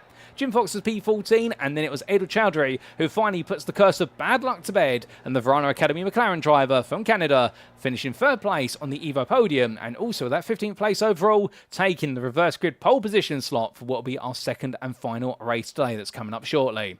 Outside of the top 15, Ros Norsworthy, Wesley Van Rent, in a very quiet race, it must be said, for the Evo Championship leader, Fish P17, Scott Kostrich, then Henry Coolan and Gareth Newton are completing a top 20, and well done to Gareth Newton for a 5th place in the Evo class and 20th overall. He had to work hard for that for Carme GP2 Porsche in a wounded car as well, no doubt about that. Unfortunately, we did have some commiserations out there, and speaking of those commiserations, well, firstly, we did see finish was a lap down. Charlie Stoffard, Sean Clark, Robert Nobles, Jordan Zev Smith, and also Jan Östberg, all of them having frustrating races of different measures. 5 laps down, unfortunately, a retirement, I believe, for Christian Malaskov. 6 laps down for Mark Wesley, 11 laps down for Steve Rubino, 16 down for Craig Tillotson, and a big mention there to Steve Rubino in particular, retiring from the lead of what was the Evo class with an incident that we did briefly catch a small segment of when he had to come into the pit lane. In fact, I believe there was an issue with, I think it was for a penalty that he had to come into the pit lane, unless I'm mistaken. I might be mistaken on that. I'll try and get the word up from the Hobo Racing Garage later on today. And then Craig Tillotson, James Pallett and Mark De Vries, and De Vries having that hardware issue preventing him to make his way on the grid. Coming on to our individual classes then, before we do come on to our next race of the day. And the Premier class, Nick Stubb delivering up front for Vulcan Fasters by Glass Tech Racing ahead of DDK Racing Team's Peter Duke and Ricardo Luiz rounding off the podium there for Vulcan Motorsport Silver. Matthew Croft was 4th place for ZX's SimSports ahead of Simcast Racing UK's Christopher Starsmo, who completed the top 5. 6th went the way of Liam Fraser for Moonshiners Racing Club ahead of Luke Bailey, and the Team KXR driver being followed up by the Carme GP2 Porsche drivers of James Bostock and Jon Ludbrook, with Robin Aston completing the top 10 for Suma GP2. Outside the top 10, it was Menno Blom ahead of Jim Fox, and a great little battle early on, but Blom ran away in the end, and Fox having to focus his attentions more and more behind him, with Ross Norsworthy being the closest there for Simcast Racing UK. Scott Kostrich and Henry Coolan completed your Premier top 15, and outside that top 15, let's not forget about them. We did have Rob McKee, a very difficult race for McKee, ahead of Adam Baker, Pete Piver, Denny Plurger, Andrew Montaigne, Jan Östberg, who was a lap down, and 5 laps down on retirement for Christian Malaskov. Then coming on to what was the further field, Craig Tillotson, James Pallett and Mark De Vries all having difficult races as well. And then coming on to the Evo class, Grant Miller there, your victor by 3.5 seconds of Phoenix Racing ahead of MJK Sim Racing's Road at Turf Curia, and Adel Chowdhury rounding off the Evo podium a further 3 seconds back for Honor Academy. Wesley Van Rens and Gareth Newton completed the top 5 of the Evo class of Racing League Hub and Carme GP2 Porsche, with the top 10 of Evo being completed by Eduardo Andino, Daniel Paul, Mark Parkhurst, Owen Seward and James Fraser. Martin Cook was best SP11 ahead of Charlie Stoffard, who was a lap down despite his theatrics. And we also had Sean Clark, Robert Nobles and John Zev Smith a lap down. And we had the unfortunate retirements of Mark Wesley and Steve Rubino.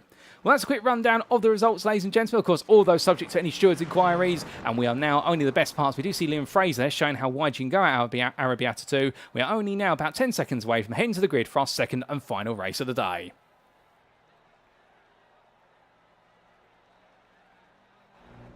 And I'll tell you one thing, ladies and gentlemen, that's the only time I'm probably going to get a quick sip of water in before we do go racing once again. And goodness me, the racing always comes thick and fast here in Evolution Sim Racing. An absolutely fantastic season so far, it must be said. But without further ado, it must also be said we're heading to the grid, and this our drivers will line up for the top 15 inverted grid for race number 2. And it's Adel Chowdhury who takes his maiden overall pole position for the season for Verano Academy. But alongside the Canadian will be the Englishman of Jim Fox, the privateer there, hoping to have a better race this time around. Road at Turf Curia starts P3 for MJK Sim Racing, the Dutchman being joined by the Scotsman of Grant Miller for Phoenix Racing. From those two, it will then be the combination on row number 3 of Menno Blom for Sim Racing Team Lowlands, head of Robin Aston for Suma GP2. Jon Ludbrook will start his day in this race, where he's 7th place for Carme GP2 Porsche, and he will be in the company of his teammate James Bostock. Now completing the top 10, the combination of Luke Bailey for Team KXR and Liam Fraser for Moonshiners Racing Club. Keep your eyes out for both of them. They'll be looking to go toe-to-toe and looking to try and break their way back into the top 5. But outside the top 10, it's Christopher Starsmore, Bester SP11 for Simcast Racing UK, and he's in the firm company of Matthew Croft for ZX's Sim Sports. Behind them, on row number 7, it's Ricard Luiz Pereira for Vulcan Motorsport Silver, ahead of Peter Duke for DDK Racing Team. And your top 15, and that inversion is round off, of course, by your Race 1 overall and what was Premier winner, Nick Stubb for Vulcan Fasteners by Glass Tech Racing.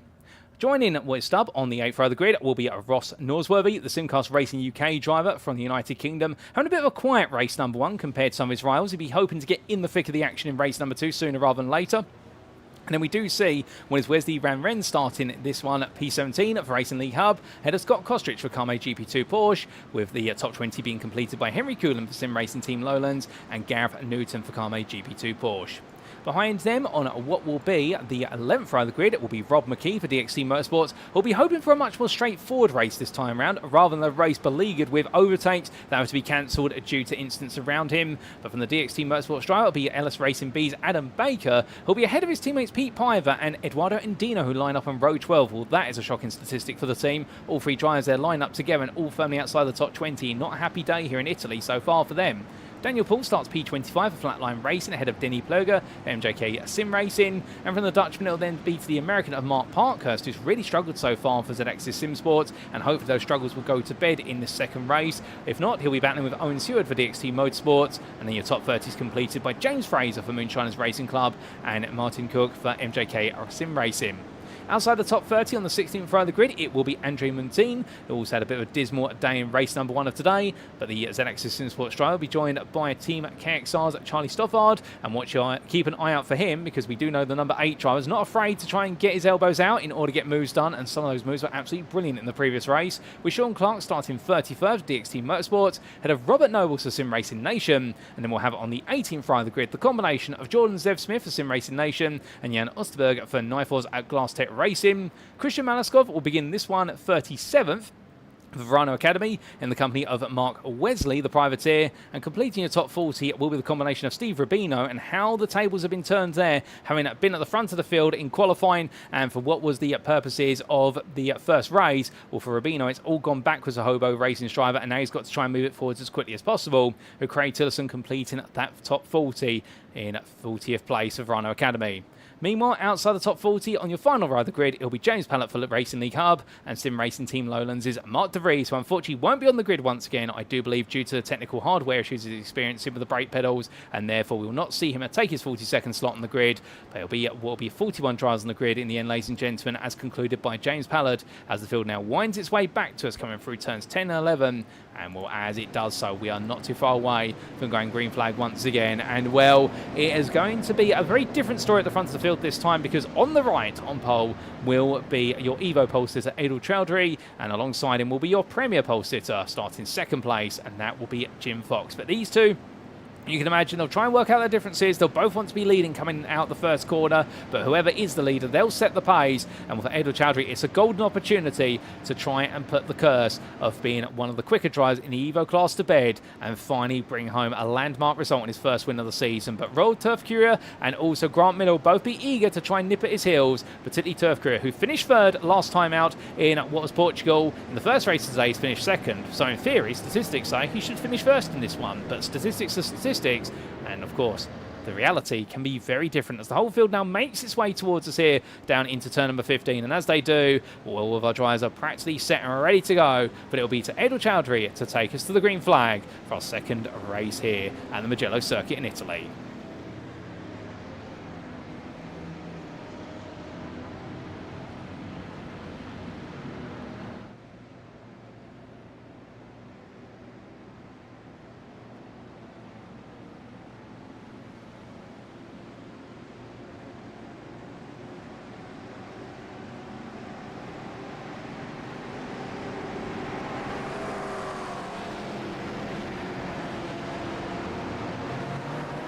Let's go, go, go. It's lights out. Away we go then for our second race today as Autodromo gets a decent start, but Jim Fox sees what's coming and goes with him as they roll their way down towards turn number 1. But as they head in towards the braking zone here, you see the field. Oh, goodness me, the car already loose there, collecting another. That's Liam Fraser, I think, who ends up careening one way, then the other across the circuit. The whole field splits around him and does very well to do so, but he did collect one driver with him there, I believe. And I think John Zev Smith also being collected, but as the field now makes its way up towards what we turns 2 and 3, we can see the Grant Miller on the outside. There's been a coming together, and that is, I believe, Nick Stubb having a coming together with drivers. He's propelled to the barrier there and will free wide as they come down to the braking zone. Ludbrook as well as Luiz Pereira and Peter Duke all fighting their way through. I think Ludbrook in the end coming off the worst of the trio there, as there's a small tap between what is Duke and Luiz Pereira as they come out of turn number 5 in towards 6-7 they go. Ludbrook now at the inside of Duke, but Duke says no you don't, and Ludbrook says I wasn't asking, but tries to go for it. Hold up a second, is that roll turf curer? Yes it is, he's gone around there coming out of what is turn number 7. I'm not quite sure how that's happened. That puts him all the way to the back of the field. It's been a disaster for many a driver here as they come in towards Arrabbiata 1 and 2, and well, the blimp camera just about catching all of it as it's practically 2 by 2 coming for Arrabbiata here further down the order. That's not common, and as they all make their way through, that's going to be Daniel Paul trying to get a little bit of an elbow on Mark Parkhurst. Does so successfully as we now come down to the closer cameras, but Paul's on the inside there in towards turn 10. Let's go put him on the outside of 11, not a place you want to go, and Parkhurst is going to swing back up the inside here and put the momentum over Paul as James Fraser now queues up behind, as does Martin Cook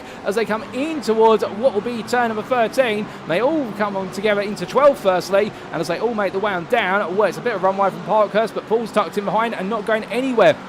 Owen Seward, meanwhile, battling here with Denny Plurger, and Seward in the end up in a P6 in what is the Evo class. Well, he's made some great progress, and I think we've got quite a few stories to tell. But after one lap, it's Adil Chowdhury who leads going on to lap number 2 here of our second of our races today, ahead of Jim Fox by 2 tenths. Fox, meanwhile, is going to be your Premier leader, whereas you're looking at your Evo leader in the centre screen. Menno Blum is in P3, ahead of Robin Aston, followed by Grant Miller, who's your second place Evo driver. He's 5th, ahead of James Bostock P6. Then it's Matthew Croft 7th, ahead of Christopher Starsmore 8th. Ricard Luiz Pereira 9th, and then it's Peter Duke completing your top 10 with Jon Ludbrook best of the rest P11. And well, what a challenging race it's been so far for many a driver. We've got a lot to try and dissect by the time we do get to what is the end of the opening couple of laps, and trying to understand what exactly happened in the run on down that start for this straight. That's going to be the main thing we want to understand. Well, we do know that Liam Fraser did get caught up on the race start. We did see that Mercedes going very, very sideways, but what exactly happened is the big question. Well, we'll get to that very shortly, but right now let's get to something that's happening on circuit, and that is Wesley Ramvenz, who's moved up to 3rd place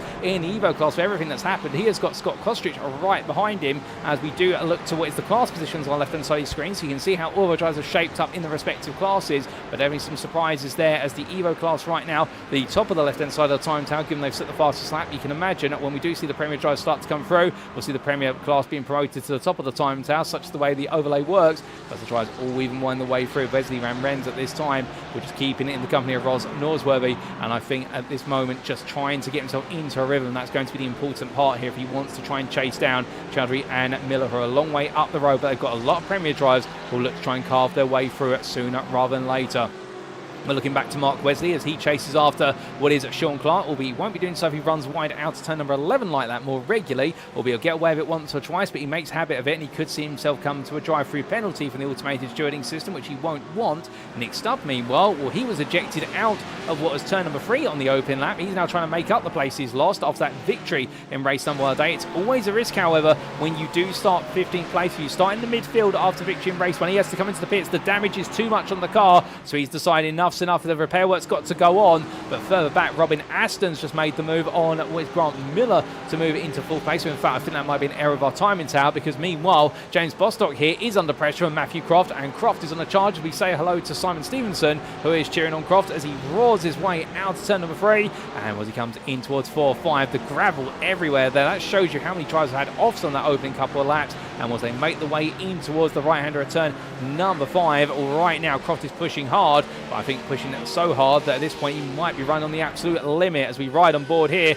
with the Z-Axis Sim Sports driver as he comes down through turn number 7, close as he dares to dream to be. All through the right-hander, Crystal Stars were only 6 tenths behind, but the problem they've got is they've got Grant Miller in front, and Bostock's the first one to get a trip over the Ford Mustang. That's going to struggle for these cars. You can see Croft now gets close, but he gets close at the wrong time, but he thinks, okay, I'm going to roll the dice on this one. No, he forces Bostock to take overtake action here. Now that's interesting, the fact that Miller in the end does go deep as well, Bostock, so Croft psyching Bostock into making a move there, essentially forcing Bostock to say to himself, right, to defend this, I've got to attack, and here comes Croft up the inside, he's going to squeeze to the inside, in the end made to ride the apex curb. Now that was one of those do or die moves where Matthew Croft essentially went on the basis that Bostock would essentially back out and give the space, but in the end Bostock saw it coming and said, right, if we're going to do the two-step here, we're both going in, because as they say, it takes two to tango, all the way to the steward's room if needed, and Croft in the end backing out of that, knowing he couldn't force the door open, so Bostock being very smart there to call what Croft was trying to do, Matthew Croft being fair, but also a bit aggressive, and James Bostock giving him equal, but that's the respect between these two. They know how much they can push each other to the limit, and they stay as they were, as they make their way across that timeline. They're heading up towards turn number 1, and we're both in the toe right now, Miller, but that Ford Mustang is pulling them along. It's barely being caught as they come down towards turn 1, such is the speed of that 5-litre V8, but the problem is, right now, the flat 6 Porsches here, for all the speed they lack on the straights, they've got it all in the corners, and that's why they're able to close up so comfortably, as from them, Ryan Crystal Starsmore here, well, he's got Ricard Luiz Pereira absolutely breathing down his neck. The Acura NSX driver trying to push his way through the field here, and we'll look into the outside of Starsmore in towards turns, 4 and 5. Well, it's not going to work there, but you can see how Starsmore right now having to focus more and more on what's going on behind him rather than what's going on in front of him. Although, as soon as I say that, Bostock there having Croft look up his inside again. Matthew Croft right now absolutely breathing down the neck of Bostock every second, and Luiz Pereira trying to do the same, with Peter Duke for company right behind them as they come into Arabiata 1.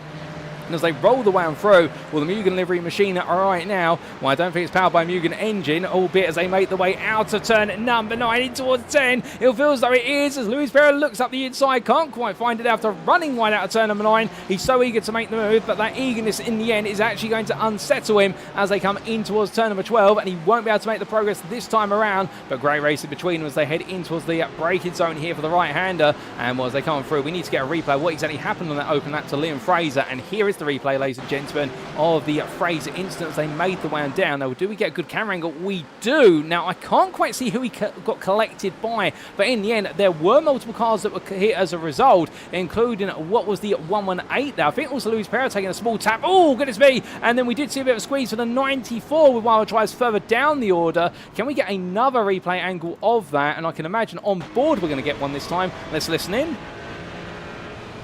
Well, in fact, we can look there and you can see the contact between what was Fraser and the Porsche that was alongside him. Crystal Stars were giving us the perfect cinematic view to see the two of them just having a little tap together. It upsets both cars, and in the end, they end up taking each other out of the race, and the rest of the field just has to negotiate its way around the scene of the incident. We couldn't quite discern whose car that was. I believe we might have been looking at there what was. Well, it was not Andre Montine. We'll have to understand that. Well, it was Luke Bailey, in fact. I've just had it whispered in my ear. Luke Bailey was the driver who Fraser came into contact with, so both of them seeing their races go sideways and backwards. And then what happened to Nick Stubb, I hear you ask? That was a big incident as well on the open lap, that we did see Stubb absolutely getting shafted down the order in terms of the incident. Well, we'll come back to that shortly, because right now we have got with Crystal Starswell here under huge pressure from Luiz Pereira and Peter Duke, and as they make the way out of the quick S sequence and in towards Arabiata 1 and 2, we look back from the rear of what is your 110 Ferrari, and it was close as he dares to dream to be. Luiz Pereira's not going to find a way through at this distance at this time,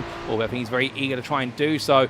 And as they come in towards turns 10 11, where can he go for it? Well, the idea is here that the Honda is stronger in the medium speed corners compared to the Ferrari. It does deliver the power a little bit better, but the Ferrari is the stronger car on the straight, so long as it does have a toe, and also it is a bit more of a planted car, the Ferrari, for being mid-engine rear-wheel drive, so therefore you would imagine that Stars might have the lower speed corners will feel as though he can be a little bit bolder on acceleration, but he's got to nail those acceleration zones, because the gearing of this Ferrari, particularly its 5th and 6th gear, is so long that it does run out of steam if it hasn't got a car to leech speed off of. But thankfully he's got Matthew Croft only 4 tenths in front of him, so that will help him a little bit in the slipstream stage as they make the way up towards the timeline this time around, where you can see now as they come out the corner, the Hondas do get, or the Acras I should say, using the correct manufacturer name, as they make the way down. Well, the Acras do get the initial exit, but now Stars in that toe, he's able just to stabilise that gap, and that Ferrari will feel very safe all the way down towards turn number 1. So difference in machinery here being demonstrated. Luiz Pereira having to try and think of a better way to make this move happen as they come through turn number 1.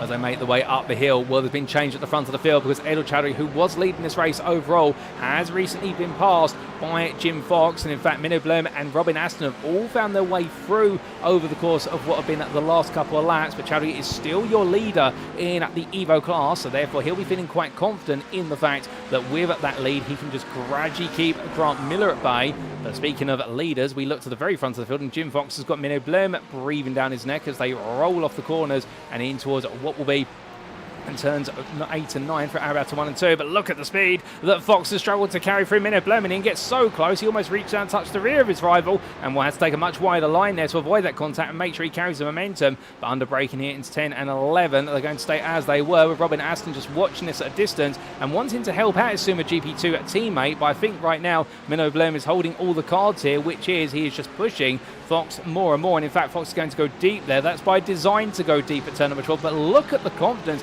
that Menno Blum is carrying with him into those corners, and the fact he just feels as though he can snatch on the brakes there and not worry about needing to go deep into turn 12. He can go nice and tight on the inside and put the pressure on. Robin Aston takes a little look to the outside there, trying to get into Blum's head to sort of make him look backwards rather than forwards, but the Ferrari driver's not really having any of that right now as he goes deep there at 15 to try and build up a big amount of momentum coming out the corner. He'll need it in this Ferrari. The Porsche will run out of steam towards the end of the straight, and that's what he's hoping for here as they come on down. The move's coming up then as they make the way onto lap number 7, roaring the way past us here in the commentary booth window, and as they head down towards turn 1, Fox goes to fence on the inside. Blum looking around the outside. The Ferrari is not going to have the brakes. The Porsche will have those, but the Ferrari will have the speed around the outside here with the camber of the road. He's going to try and carry it all the way up the hill, but in the end he can't quite do so. Robin Aston meanwhile now tries to get involved, looks to the outside of turn 2, but too far back to try and become a player in this fight, and therefore just has to wait and watch his turn as the leaders make the way on round in towards turns 4 and 5. But right now Jim Fox doing everything he can to keep the rest of the field behind him, and it really is a game of follow the leader, but for how long will everybody want to follow the pack? And the answer is I don't think for very long, particularly if your name is Menno Blum and in that Ferrari you feel as though you've got the pace. As further back, Luiz Pereira looking up the inside here of Starsborg. The first real attempt he's had in the last couple of laps, trying to go up the inside into turn 6 to put him on the outside of 7. But Starsborg calls it and says, okay, if you want to go around the outside of turn number 7, allow me to help you go a little bit deeper. So Starsborg not falling for the old trick there of where's the inside to outside line as they come out of turn number 9. Well, that Honda, or that Acura is looking very powerful indeed under the capable hands of the Portuguese driver. But right now, Starsborg proving to be his equal as they roll off the apexes. Whilst all this is playing out, let's give you an update on some drivers who had a bit of a frustrating race one and looking to try and recover their way in race 2. Here is none other than Jan Östberg, the Swede, who you'll remember was battling for a podium finish in the early stages of race number 1 until it all went backwards and around at turns 3 and 4. Well, right now the Swede is all the way up into 21st place. He has gained the best part of his 15 places overall compared to where he started 36, so therefore he is making that progress in the 199, but he's got a long way to go before he's going to be able to get himself into what will be at the top 10 and into the big fights up there. And it will be a race of damage limitation as he tries to look for a move here. And Owen Seward into turn number 15. I think he's going to look to the inside, but Seward coming off the middle of the road. So Östberg in the end. Oh, goodness me, he's going to go all in there. And well, I feel a little bit annoyed at the McLaren driver, not really committed to be on the left or the right and just putting the car in the middle. And Jan Östberg in the end deciding, okay, well, if you're going to put it like that, I'm going to go all the way on the inside there. I think the two of them might have words afterwards, but I'm sure they'll settle things quite quickly, but just up the road from them.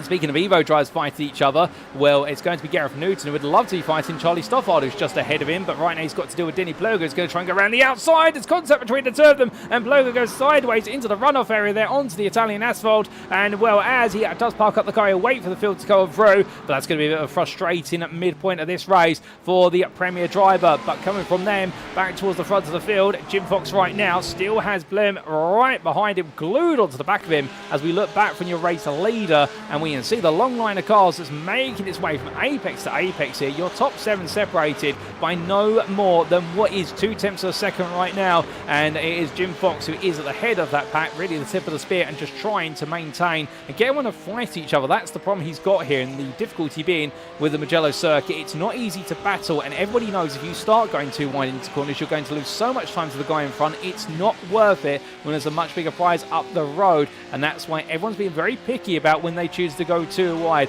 It's not because they're struggling to go too wide, I can assure you, ladies and gentlemen, but everybody knows here, fighting is not what you do until the last couple of laps when you're racing this close, because we've seen earlier on how Nick Stubb in the end was able to build up what was a 3-second lead just by simply not fighting the open laps compared to his rivals behind. But as we see Blum, they're going very deep into turn at 15, trying to use the same tactic again, go deep into the corner, build up the speed on corner exit. Now we'll see that Ferrari come alive. Here it comes then as they make the way to the halfway point down the start for the straight. They cross the line onto another lap. Onto they go, what is lap number 9, and coming on through there, Will Fox going defensive. Neil Blum trying to go all the way around the outside as we look to the exterior view. Too wide they enter the corner, and Blum's tried this once before, but the Porsche is able to outrun him on the exit of the apex. But this time Blum is still there. Oh, Fox having a little bit of understeer on power, and that gives the elbow to Blum, and that's going to give Robin Aston the opportunity to get ahead. Well, I think there Fox is going to look back at the one and think, okay, perhaps we could have done that a little bit better. But they make the way on through the corner. What's happened, and he's going to settle in because he will now have Robin Aston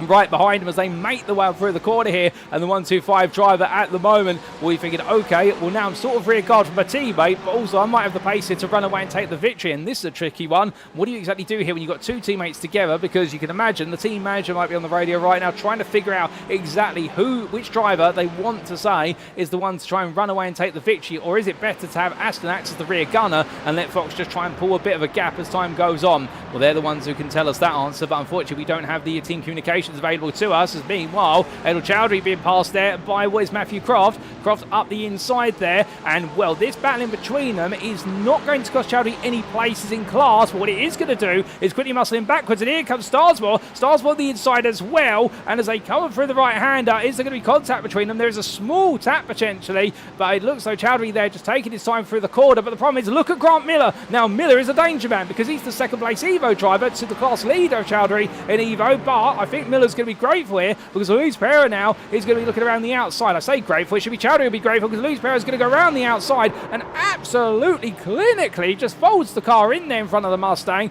I mean, that looked as though that was practically scripted. It definitely wasn't. But I can tell you right now, Ricard Luiz Pereira knowing exactly where to position that car as they make their way down the start for the straight, and the train carries its way on. It's got a new head at the front. In the fact, well, no, it hasn't got a new head at the front. It's got a new second member at the front of it, which is now Robin Aston. But as they all coming down there as they were, but Matthew Croft having to defend off Starswell here. Starswell again trying to look for the move back on what is Croft. Going through turn number 1, and Adil Chowdhury has got the buffer of Luiz Pereira to himself and what is Grant Miller, but for how long will he have that? That's going to be the big question. As further down the order, I can see there's also fighting going on. This is Robert Nobles, who's trying to make his way on through. We did see the car of Jordan Zev Smith, his teammate's car, end up in a bit of arrears on the open lap, but right now the number 22 in a bit of a happier place and still fighting out there, trying to do everything it can to gain some places. He's currently P9 in what is the Evo class, and in a decent P9 at the moment, albeit I think he'd like to get some more places, including finding his way up past the likes of Daniel Paul, who in turn is trying to make his way past that very damaged Rob McKee right now. And that McLaren is definitely not a happy McLaren. It's missing a front bumper and a few other parts as well. And I wouldn't be surprised if that's going to be a car that's going to be due to come into the pit lane at some point in the near future. In fact, it has had an off track recently. And here's the replay to explain what exactly happened to the DXT Motorsports McLaren. And this was coming out of turn number 1. Rear of the car snaps loose a little bit, but looks absolutely fine. 2 and 3. Oh, goodness me. And in the end, a huge snap loose of the car there and into the barrier immediately. And that explains the story of what happened to Rob McKee, who was running quite happily inside the top 15 overall, and indeed fighting for a top 10 spot in the Premier class, but now relegated to P14 in said class. And I think it's going to be a race that's an uphill battle. But speaking of uphill battles here, well, Grant Miller will be looking in front of him, wanting to take on Adil Chowdhury. Here comes Peter Duke as we return to your live pictures. Duke on the inside now, so it was Luiz Pereira on the previous lap at this same corner, who went on the outside and slided in front. Peter Duke just simply goes up the inside of Grant Miller, and Miller says, okay, that's fine, but I still need to chase down Adil Chowdhury. But Chowdhury being bought more and more time here as the laps continue to clock onwards. We are 18 minutes out of the 30 complete, so therefore we haven't got long left in this race. It sounds like a long time, but it's not in reality. It's only the best part of what will be another 6 laps after this one. And as they make the way in towards turns 2 and 3, well, Fox and Aston right now, the two leaders, the Suma GP2 team trying to make it a 1-2, but Minna Blem and Matthew Croft very eager to try and spoil the party. As further down the order, here comes Jan Östberg with another move. That's on Gareth Newton first 16th place overall. Not a change of premier position, but still Östberg doing a great job, almost inside the top 15 now, having started 36. There's a lot of progress being made by the Swede, and one of his finest drives of the season, no doubt about it, given how it's all played out previously. Further down, the Autodromo Bailey, who was involved in that lap 1, in fact start-finish line instant with what was Liam Fraser as they came down the hill here. We don't know who caused it, whatnot, but that's for the stewards to decide if it's reported. But the 118 driver there looking up the inside of Jordan Zev-Smith and making that move happen, and also picking the place off of Sean Clark, who by opening the door is now going to let Jordan Zev-Smith battle with him for the 12th place in what is the Evo class, and it looks as though Clark is going to cover that door off just about as they come out of turns 2 and 3. Now Liam Fraser will catch up to the back of this battle and wants to become a bit belligerent in it, but in the end Clark is going to simply hold his ground, as it says every right to do so, and he'll force Zev-Smith to fight with Fraser, and that's a smart way to play the battle. Get the two guys behind you to fight, and normally you can just disappear off into distance, and Fraser's going to go up the inside here into turn 6, albeit he's going to back out then, decide no, it's not worth it, I don't want to end up with some damage there, because normally turn 6 tapers off, it's not the ideal place to go for a move, and smart driving there from Liam Fraser, and Jordan Zev-Smith just holding his line 9 where the places are to go too wide, and that's not one of them. As they come out at Arabata 2, it looks as though they're Fraser really powerful on exit. The Mercedes driver staying where he is, but from the back of the field all the way towards the front of the field again.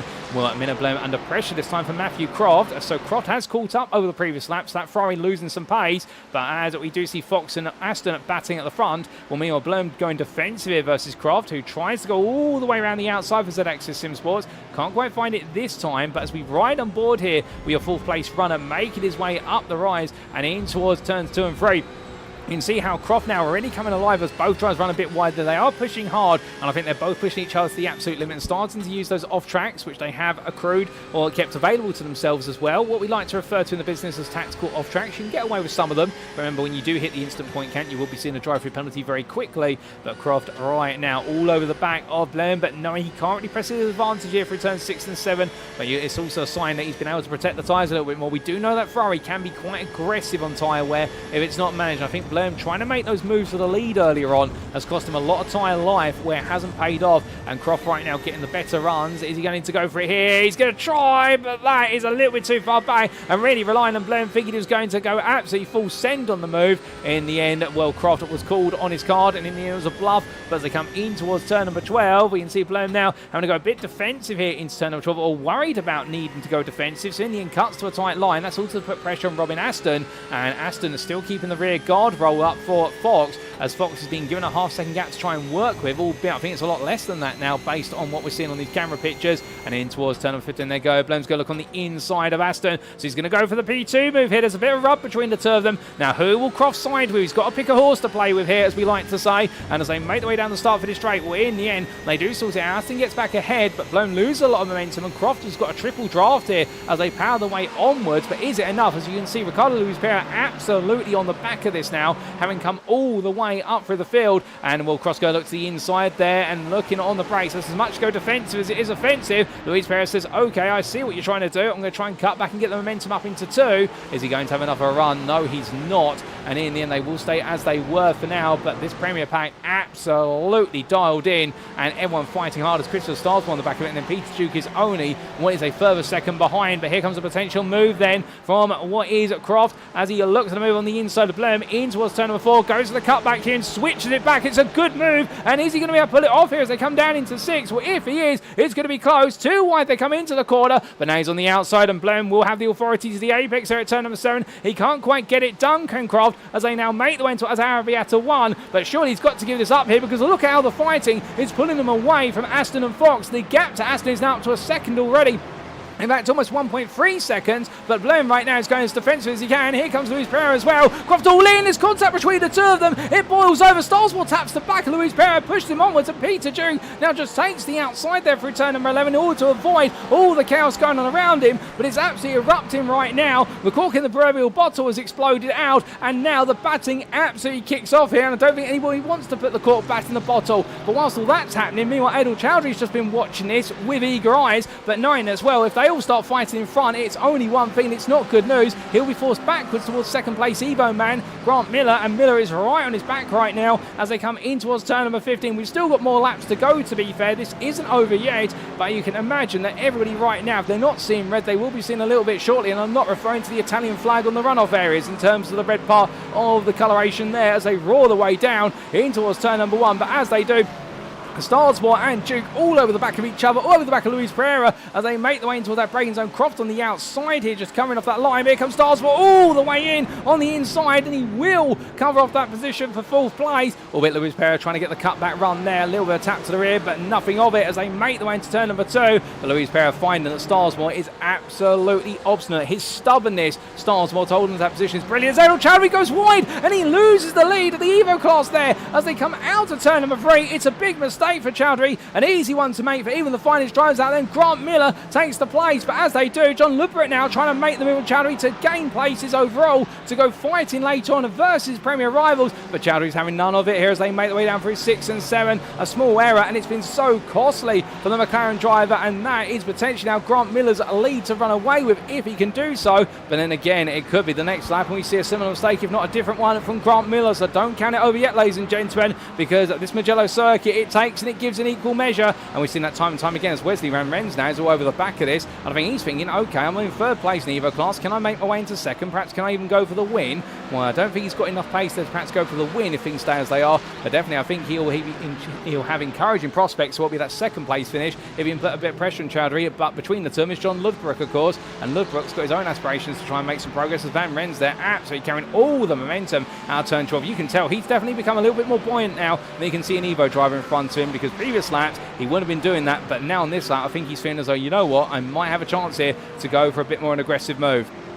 As they come down through what will be at turn number 15, well roaring the way around, and we look to the leaders here as they go on to lap number 15. They've got 2 more after this one, so 3 laps remaining here over the distance, and the fighting as they roar the way down. Well, Fox and Aston together here, and now Fox having to cover off his own teammate. I think they've been given the call, which is you can fight, just don't take each other out of the road here. But this Mugello circuit, absolutely brilliant battle in between, and we're seeing even more between Luiz Pereira and Peter Duke as they make the way up the rise. And well, as we say hello to Everything Gaming, and I hope you're doing well, Everything Gaming, and having the circuit clarified there in the YouTube chat for yourself. Well, as our drivers make the way on around, Peter Duke right now, well, he can't find a way past Luiz Pereira at this time, but he will try to in due course. As meanwhile, speaking of places being made further down the order, this is Gareth Newton battling with Charlie Stoffard, and well, these two, we saw them fight a little bit in race number 1. We're seeing plenty more of it here in race number 2 as Henry Cooling encroached on the back of this, and Stoffard takes a bit too much sausage curve. You can see the car jumping up onto 2 wheels for a brief moment, and he's going to go defensive here down into turn number 4. He'll do so, and well, it's going to be Newton is forced backwards as a result of that, but brilliant fighting between these two. I think we'll get a replay of how that all started, and we're seeing the end of it. But Charlie Stoffard now up into 4th place in the Evo class, 1 place off of the podium. The podium's a bit far away, but still a top 5. He'll be absolutely happy with that, given it didn't go quite his way at the end of race number 1. But how did that move all start here, you ask? Well, here's the battle between them on replay. And this was down the start-finish straight heading towards turn number 1. Newton going defensive there in the number 24 on the left-hand side of your picture. The Porsche driver thinking he could carry the speed on the inside and force Stoffard to have to back out on the outside. But the McLaren driver carrying all the speed. A nice tight exit as well, already pinning Newton to the outside of turn number 2. And after that, getting a nose ahead and we're into turn number 3. And that's how he sealed most of the move, apart from that slight hit of the sausage curb there. And in the end, having to catch the car. And we saw the rest in towards what was turns 4 and 5. But as we come back to live racing pictures, and we must do so eagerly because there's plenty more fighting to come before all is said and done. More fighting in the Evo class as well towards the bottom end of the top 10 of the Evo class. And this is a fighting between Owen Seward and Daniel Paul, albeit with Henry Coolen acting as a little bit of a gatekeeper there. I think Daniel Paul wanted to go all the way around the outside of turn 15, but didn't have enough momentum to do so. So Owen Seward in at the end, just enjoying what was a better run of the corner as they make their way down the start finish straight. As Menno Blom into the pit lane. Now, is that for damage or for a drive-through penalty? I'm not quite sure, but he's coming into the pit lane. I believe that car's just making it straight way through, and therefore that would explain that Blom has picked up a drive-through penalty due to instant points being picked up. As meanwhile, Seward keeping up what is and Daniel Paul behind for now. Gareth Newton being the next driver up the road, 1 second clear, albeit encroaching quite rapidly. And whilst our drivers make the way through this four-way fight for fourth place in the Evo class, it's come on late in the day in this race, but it's a great one to see, as from them we look all the way back up to what is the top three of the Premier and overall category. And Jim Fox is the second clear. Matthew Croft looks one way, he looks the other, because Robin Aston now has been told, right, you're rear gunner for the rest of this race, do not let anybody through. And what Aston's immediately being put to the test here is because behind him Matthew Croft is very eager to find a way, whether it's on the left, whether it's on the right, it doesn't matter to him today. His mission is to get P2 in this race as a minimum. Once the Sumer GP2 driver digs his heels in here, Croft right now will know that passing Aston is much easier said than done. And we're coming out of turn 14 in towards 15. Christoph Starsmore a bit further back, just watching in the distance and not really able to play a role at the moment. And I think Aston will be hoping he can back Croft into the likes of Starsmore, Luiz Pereira and Duke. And if he can do so, that might buy him some breathing room to guarantee a 1-2 here for Sumer GP2. But without further ado, ladies and gentlemen, the clock having less than a minute left on it. We've gone to lap number 17 in the hands of Jim Fox, and it's time for our final lap of this second race of the day at the Mugello Grand Prix circuit in Italy, as they roar the way on down. And as they come in towards turn number 1, will Croft look into the inside there? Does he go on the brakes? No, he looks one way, then the other. Can't quite find enough space to go for the move. And in the end has to just wait his turn as they head up the hill in towards turn number 2. We can see all this field right now. Has anybody got any tyre life left, I think is the question, given how hard they've been fighting and how aggressive the circuit has proven to be on the tyre compound today. It may be the case that everyone right now is struggling to find any last-ditch grip to go and go for a move. I think Matthew Croft feels though he's got some, albeit did he expend it on that previous lap in trying to look for the move? That's a big question of its own. Looking further back to the Evo class, Grant Miller still your leader after Edward Chowdhury's mistake only a couple of laps ago at turn number 3, and Chowdhury now 2.5 seconds back off of Miller, and I don't think he's getting that gap back down. If anything, it looks though that gap is gradually increasing in favour of Miller as they head in towards what will be Arrabbiata 1 and 2 as we look back to lead pack, and that's where we're going to stay now all the way to the end, ladies and gentlemen, as Croft gets the better run out of the right hander, but again not close enough to really try and go for the move into 10 and 11. Here it's all about trying to put the mental pressure onto Aston and trying to get Robin Aston just to go a little bit deep.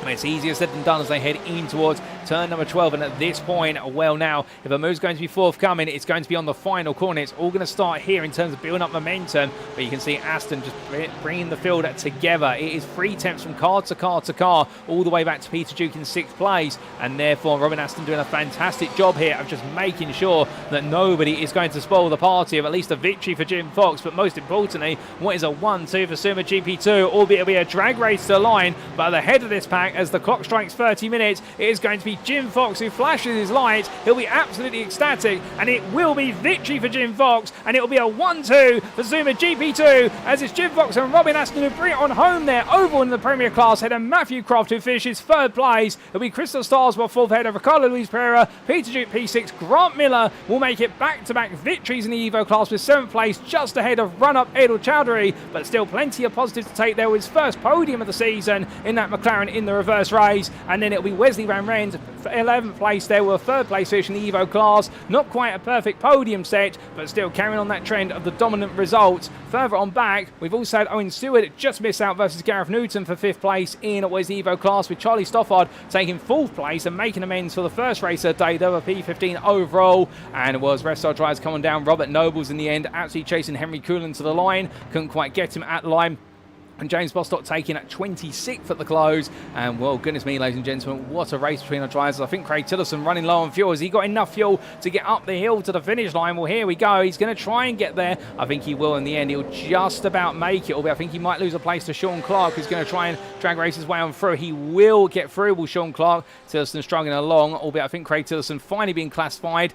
Not quite, he's almost there. I don't think the car's going to make it somehow. As Road at Turkviewer, meanwhile, has had to come into the pit lane. Can Tillerson get there? He's the final driver to finish this race on the lead lap. Hopefully, it's got enough momentum. Surely it has, ladies and gentlemen. Was he's just rolled along there, and, well, we will see if he can make it. 9 kilometres an hour, then 8. He's not got long to go, and, well, he does so. Turkviewer is in the pit lane, but he will be classified as finishing behind, and I don't think Tillerson's going to make it. He hasn't quite made it to the finish line. That's gutting for the Corvette Z06 driver, but just not enough fuel in the end, and well, that's where he'll sit on the pit lane. Well, sit on just a rundown, and in the end, I believe his race will be taken back a lap as the rest of our drivers make their cool down laps here, and well, Christopher Stars will be very happy with that 4th place.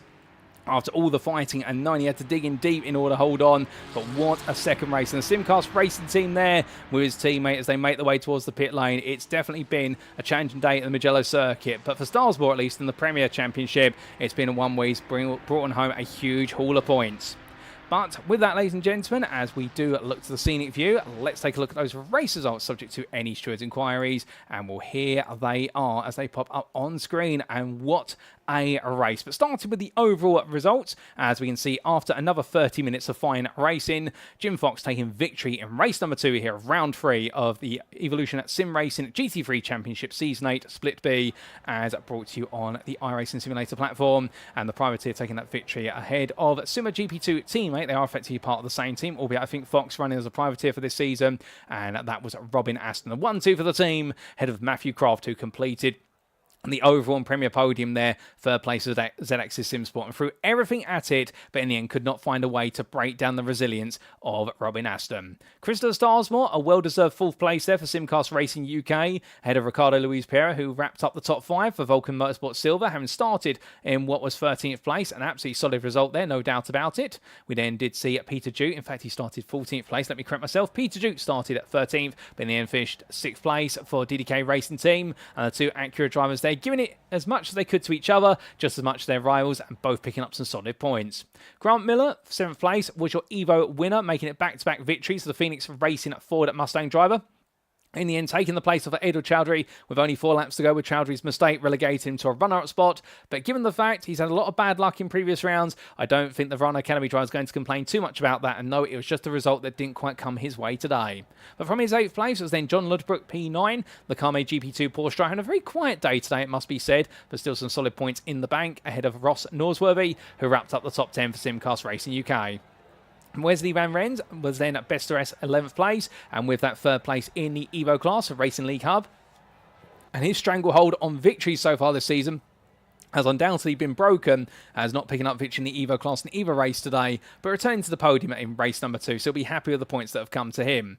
Your top 15 was completed by Scott Kostrich for Carme GP2 Porsche, head of LS Racing B's Adam Baker had a much happier race number 2 compared to a dismal day in race number 1, and Jan Östberg, who finished 14th place there for Nifors at Glass Tech Racing, who haven't started 36th.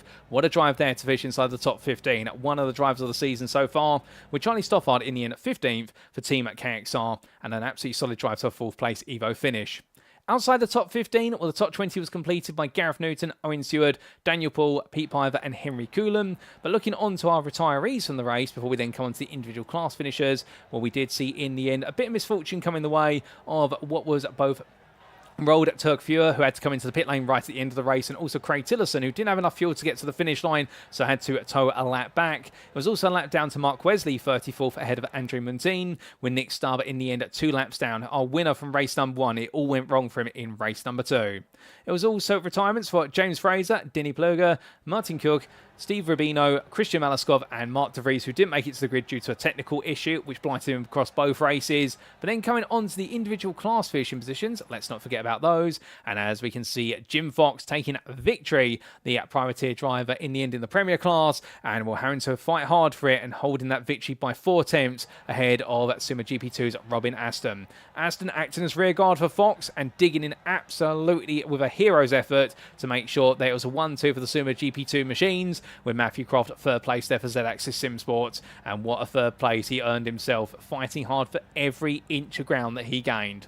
Christopher Starsbot, 4th there for Simcast Racing UK, making that Ferrari work in a Ferrari that definitely has proven itself to be some days one of the fastest cars out there, other days not the fastest, but on home soil, definitely making sure that the Tifosi would be proud, ahead of Ricard Luiz Pereira and Peter Duke, who just missed out on the top 5 there, but the DDK Racing Team driver kept his Vulcan Motorsport Silver neighbour honest all the way. Carme GP2 Porsche's Jon Ludbrook was 7th in class, and well, those some good points coming his way ahead of Ross Norsworthy, the Simcast Racing UK driver, not quite being in the spotlight compared to his teammate at Starsmore, but sometimes the silent race is where all the points come. Scott Kostrich was P9 there for Carme GP2 Porsche, and Adam Baker round off the Premier top 10 for LS Racing B. Best of P11 was Jan Östberg for Nifels at Class Tech Racing. It was Pete Piver, Henry Coolan, James Pallett and Rob McKee completed the top 15. James Bostock 16th place ahead of Menno Blum, with Luke Bailey and Liam Fraser completing your lead lap finishers. And for the Moonshiners Racing Club driver, it then was a lap down Craig Tillotson and Andrew Montine, and 2 laps down to Nick Stubb. And a frustrating race for Stubb, like so many others, including Denny Plurger, Christian Malaskov and Mark De Vries, who was a non-starter. Then coming on to the Evo class, last but not least, and we can see Grant Miller there confirmed your winner for Phoenix Racing by 3 seconds over Rhino Academy's Aldo Chowdhury. And then we had Wesley Van Rens making his way back onto the podium, the Dutchman for Racing League Hub, a further what was 2 seconds behind. Charlie Stoffard holding on to what was the right to be just off the podium in 4th place for Team KXR in a brilliant battle between himself and Gareth Newton, with the Carme GP2 Porsche driver coming off the worst of that battle and in the end just holding off Owen Stewart by 2 tenths at the checker flag. The DXT Motorsports driver also had the pressure of Daniel Paul for Flatline Race in their brilliant little battle, and that's a rivalry I think that's going to evolve over the season. And Robert Nobles in 8th place there for Sim Racing Nation, a race 1 that didn't go his way, and a race 2 much the same. And Mark Parkhurst, 9th place, the Z-Axis Sim Sports drivers. It does look as though Magello just was not his cup of tea. Eduardo Andino completed the top 10 for LS Racing B, and there was a further 25 seconds to Jordan Zev Smith, who was best of the rest of Sim Racing Nation, with the Evo class being rounded off by Sean Clark and Roald Turkfewer, who had to come into the pits right at the end. A lap down to Mark Wesley, an unfortunate retirement. So James Fraser, Martin Cook, and what was Steve Rubino. But without further ado, ladies and gentlemen, that is all of our results complete in terms of walking you through them. And, well, what a pair of races we have had here today. But as the circuit falls silent, of course, the racing comes to a close. But whilst the racing may be complete, one thing we must say, of course, is the fact we've still got plenty more to come on today's show, including, of course, what will be post-round interviews, and those are going to be coming up in about 5 to 10 minutes' time. So we're going to step away for a brief moment, but when we're back, we're going to be hearing from some of our drivers. And in the meantime, don't be shy, feel free to let us know in the YouTube chat what have been your favourite moments of the racing from this round here in Italy. But otherwise, we will see you very shortly.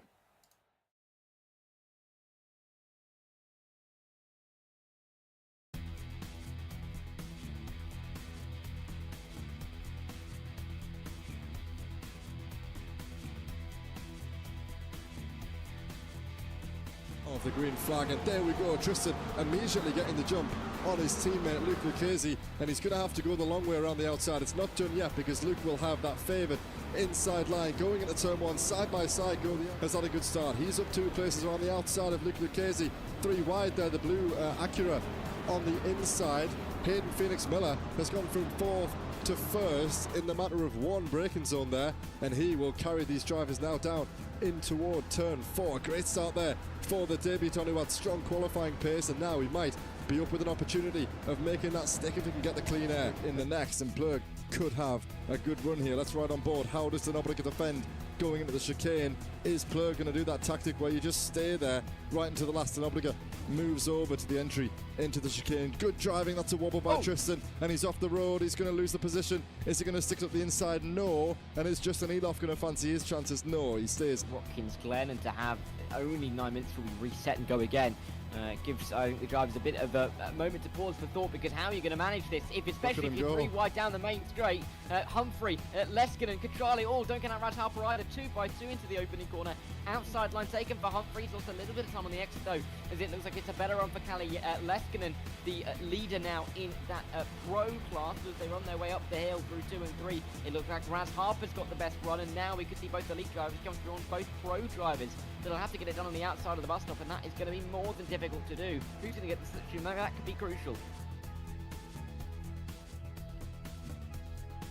Now will be on the clock as the pace car is about to roll back in. GT3, so many of them about to get racing. GT4 is distant behind as well. A brand new season is about to get going here at the Saxon Ring.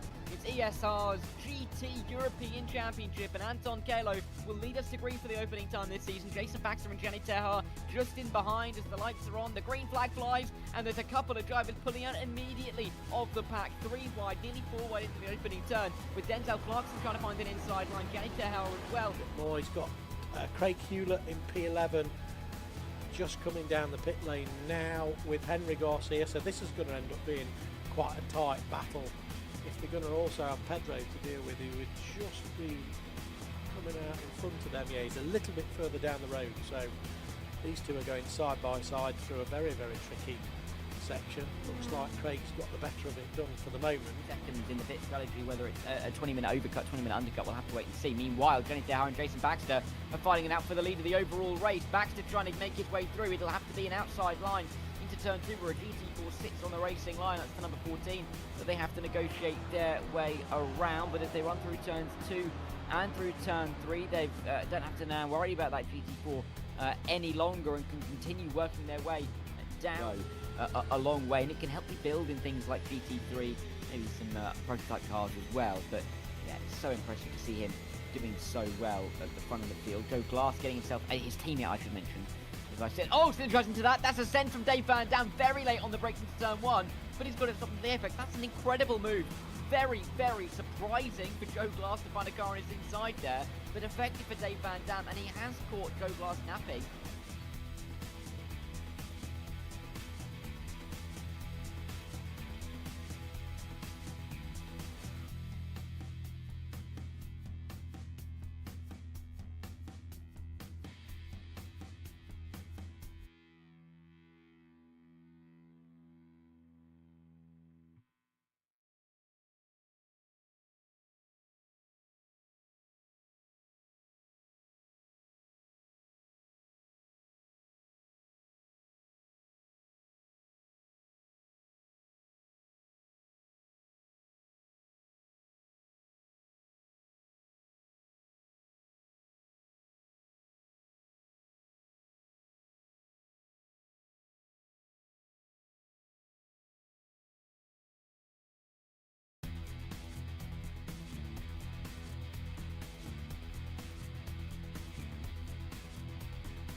Of the green flag, and there we go. Tristan immediately getting the jump on his teammate Luke Lucchese, and he's going to have to go the long way around the outside. It's not done yet because Luke will have that favoured inside line going into turn 1 side by side.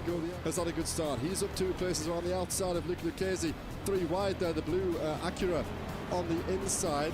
Hayden Phoenix Miller has gone from 4th to 1st in the matter of 1 braking zone there, and he will carry these drivers now down in toward turn 4. Great start there for the debutant who had strong qualifying pace, and now he might be up with an opportunity of making that stick if he can get the clean air in the next, and Plug could have a good run here. Let's ride on board. How does Obliga defend going into the chicane?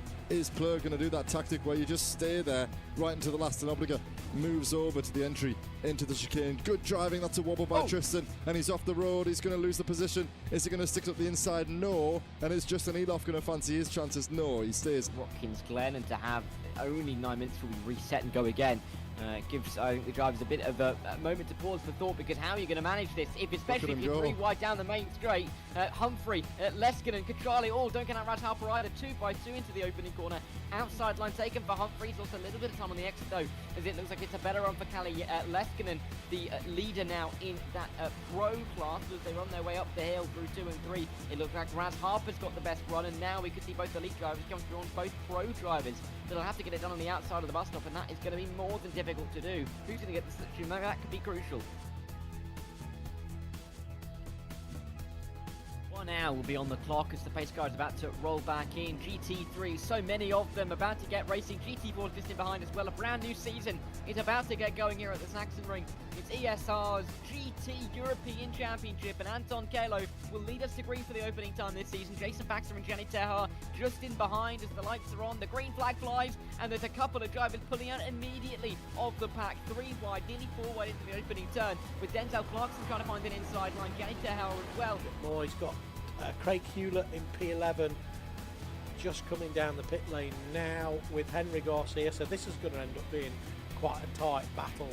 If they're going to also have Pedro to deal with, who would just be coming out in front of them. Yeah, he's a little bit further down the road, so these two are going side by side through a very, very tricky section. Looks like Craig's got the better of it done for the moment. Seconds in the pit strategy, whether it's a 20-minute overcut, 20-minute undercut, we'll have to wait and see. Meanwhile, Jan Östberg and Jason Baxter are fighting it out for the lead of the overall race. Baxter trying to make his way through. It'll have to be an outside line into turn 2 where a GT4 sits on the racing line. That's the number 14 that they have to negotiate their way around. But as they run through turns 2 and through turn 3, they don't have to now worry about that GT4 any longer, and can continue working their way down a long way, and it can help you build in things like GT3, maybe some prototype cars as well. But yeah, it's so impressive to see him doing so well at the front of the field. Joe Glass getting himself, his teammate I should mention, as I said. Oh, still interesting to that. That's a send from Dave Van Dam very late on the brakes into turn 1, but he's got it stopped in the apex. That's an incredible move. Very, very surprising for Joe Glass to find a car on his inside there, but effective for Dave Van Dam, and he has caught Joe Glass napping.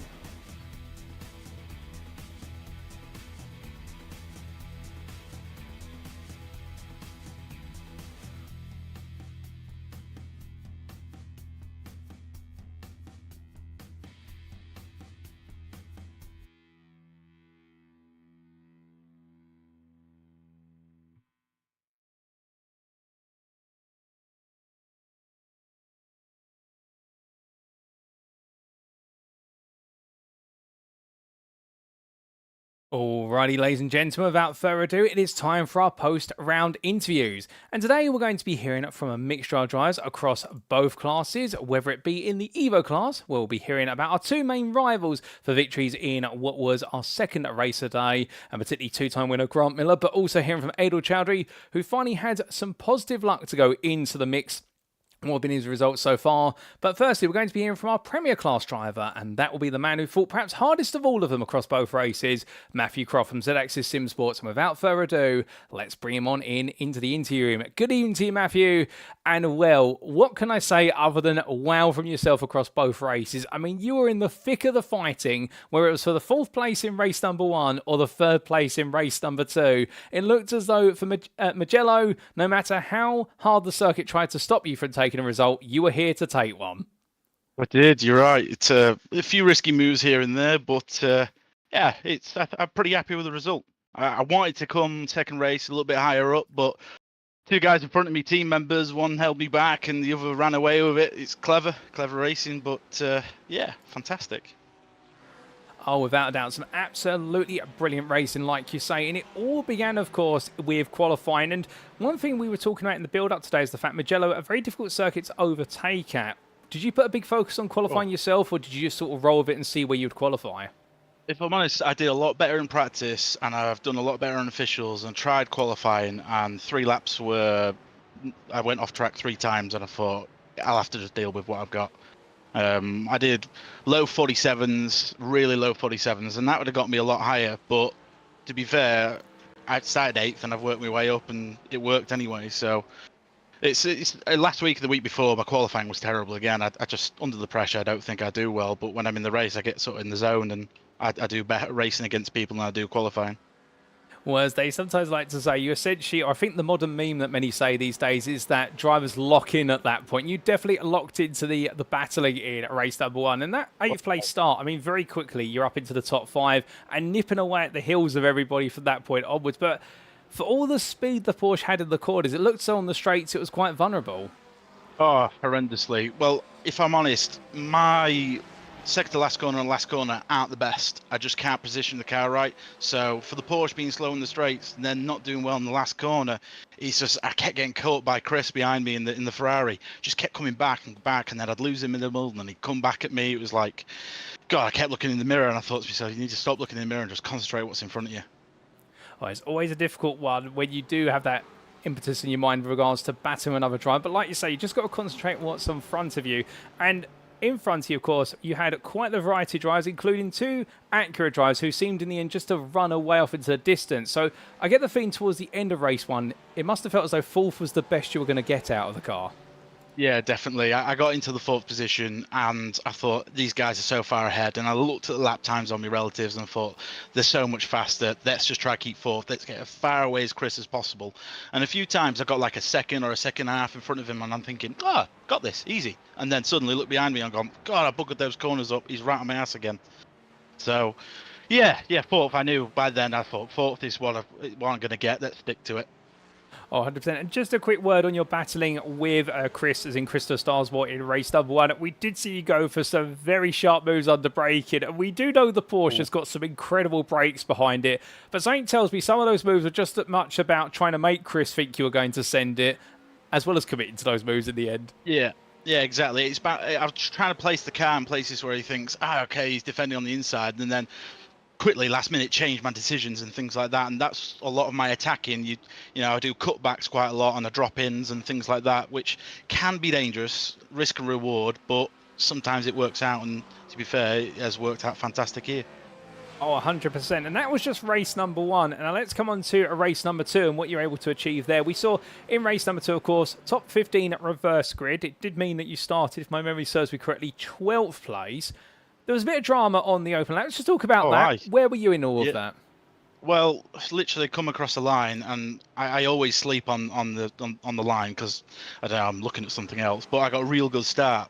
But there was 2 cars in front of me. I think it was a Mercedes and a Porsche. They collided, and there were some of the fastest guys there. And I thought to myself, they collided, went off, and literally nearly took me out. And I was like, oh my god, got lucky there. But as soon as I saw them, I thought, okay, there's 2 of the fastest guys. I go put my foot down because I can make this.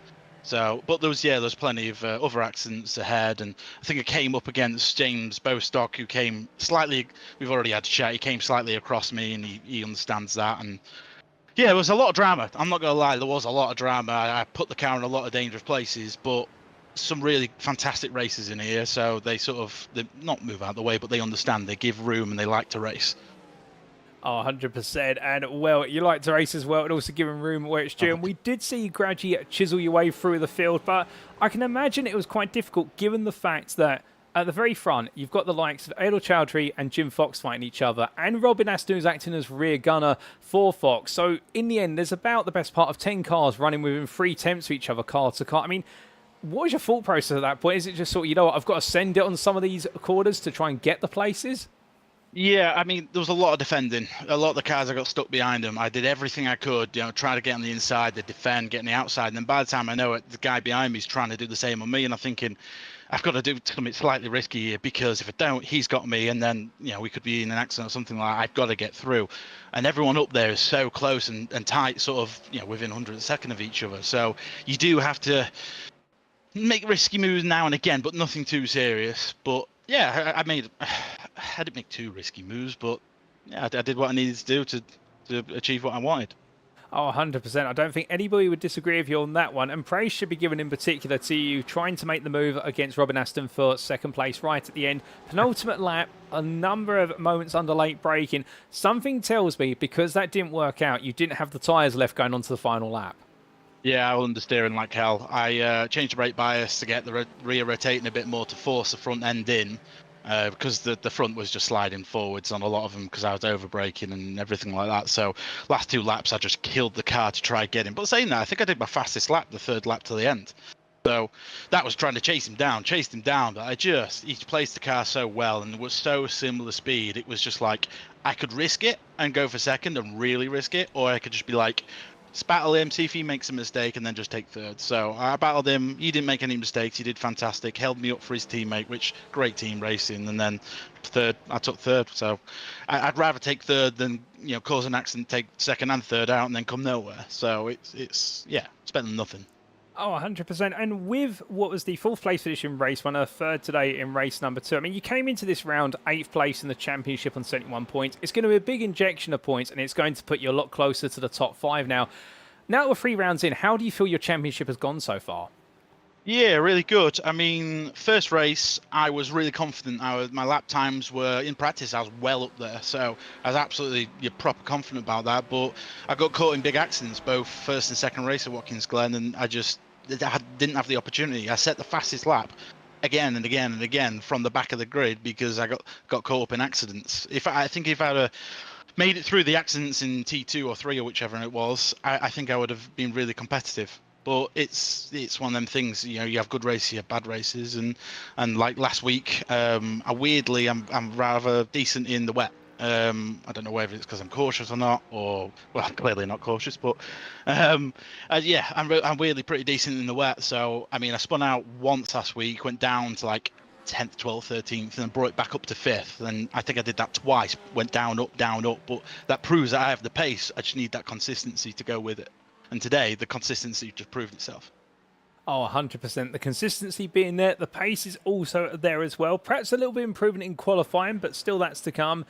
And speaking of our next round, we're at Road America for a 60-minute feature race next week. How are you feeling for Road America? Mixed emotions with it. I've done a couple of officials and I can do really good pace, really good laps. But there's a couple of corners that aren't treating me well. The car's over rotating, spinning it a couple of times. Maybe silly mistakes by my part or over pushing it. So I think a good bit of practice, a good bit of hot lapping, just to get the consistency up. You don't need to be the fastest there, but if you can be consistent and fast, then So I just need to get my consistency better. Once I've got that, I think I'll be pretty confident for next race. But saying that, the weather's going to be changing as well again. So, and I'm pretty confident in the rain, so it might come into my play. But we don't quite know what weather it is just yet. Oh, indeed, it's a big question mark on the weather, and we look forward to seeing how the weather plays out and what that means for yourself when we do go race in a week's time. But just before we do let you go, Matthew, is there anybody you'd like to give a shout out or a thank you to live on the broadcast this evening? Yeah, certainly will. One of the most important people in my life, my wife. She supports everything I do. We've got 2 very, very young children, and she but she, we both work hard, but she lets me do my hobbies, and she supports me through everything, and I love her to pieces, and I can't thank her enough for everything she does for me. So. Oh, that's wonderful. And well, it's all about not just the drivers on the circuit, but also say the families behind the scenes that making everything happen, providing the support, and huge thank you to your missus as well for enabling you to be able to be on the grid and enjoy it week in, week out. But Matthew, with that, it's been an absolute pleasure to have you join us in the interview room this evening. I appreciate it. Well done your results, and we'll see plenty more for yourself, hopefully in a week's time. Can I just do one more shout Sure. to one of my biggest fans, my sister, who watches every single race, no matter where she is. She always joins in the chat. She watches every race and she cheers me on all the time. So I just want to thank her for watching me all the time and putting on me. That's no worries at all, Matthew. But with that, have a great rest of your evening. Yeah, you too, fella. Thank you. So hearing it there from Matthew Croft, our first interview, and a Premier driver who put on a Premier performance, no doubt about it today, and being quite critical of himself with regards to qualifying being his one weakness, and saying about the fact that things don't seem to click in qualifying, and the 8th place on the grid being the example of that today.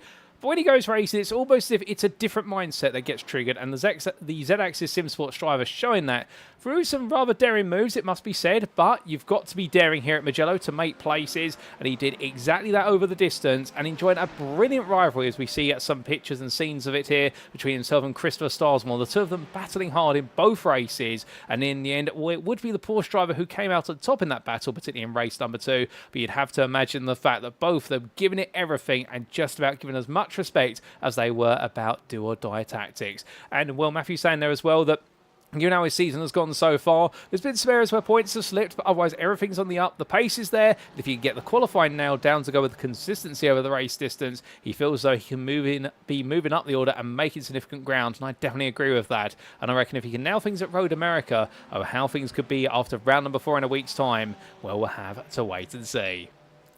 But with that, ladies and gentlemen, we now come on to our second interviewee, none other than our Evo winner from race number 2 and winner in race number 1 as well. And he joins me now in the interview room. It's none other than Grant Miller. And well, Grant, firstly, allow me to say on behalf of everyone, congratulations on back-to-back victories in the Evo class today. I mean, both of them coming through different circumstances, but the one thing that remained consistent throughout was the fact that arguably on paper, you were one of the most consistent, if not the most consistent driver in the Evo class. How do you feel after tonight? Yeah, good evening. Surprised is probably the best way of putting it.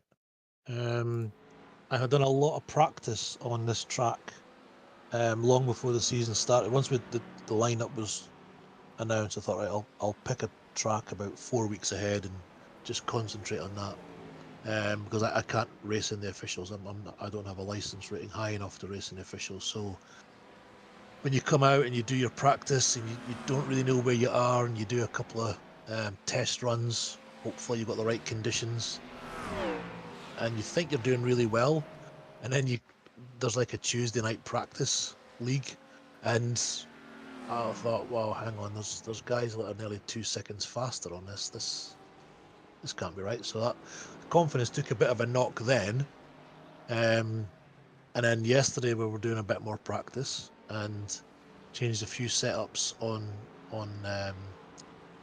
Wednesday, and I thought, right, I'll see where we are.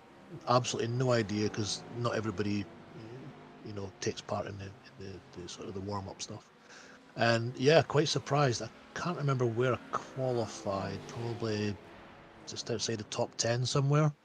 But the track was too hot. I forgot to change the temperature on my practice sessions to, I think we were up at 34, 35, and I had set all mine at like 18, 19, 20, so didn't have the right feeling in the car. And then I thought, right, well, that'll do. I'll just stick it, if I can stick in the top 10 to top 15, damage limitation should be okay, and we'll just see where we are in the race. So that was qualifying. I thought I didn't do too bad. Car felt okay, but it was just slow, and then I noticed the track temps. So off of the back of that, I mean, we're talking about qualifying then. I appreciate you breaking it down in terms of how you came into this. Qualifying 13th overall, second place in class, and your pole sitter rival, fellow Ford Mustang driver, Steve Rubino, in 11th, only 7 thousandths faster. And the two of you having Jim Fox between you. I mean, when you went to the grid in race number one, you must have thought to yourself, hold up a second, it's pretty much a drag race minus one car down towards turn one, and after that, it's anybody's game. Yeah, when I looked at the times, I think there was 5 of us within a tenth and a half, something like that. And the two guys in front of me had exactly the same time. I was like, oh, and they weren't the same car, so I thought, right, this is going to get a bit spicy into turn one. But it all went well, everything went fine. Bit of a drag race. I don't think I got a particularly good start. I'm still getting used to this. You don't go on the green. There's a specific rule that we've got to make sure we stay in the same lanes, and we go at when the guy in front goes. So I'm trying to get my head into that. But yeah, just thought I'd keep out of trouble. First season in ESR, and really it's just a case of learning every race, learning each track, learning the guys around me, learning how this absolute boat of a car does or doesn't want to go around corners.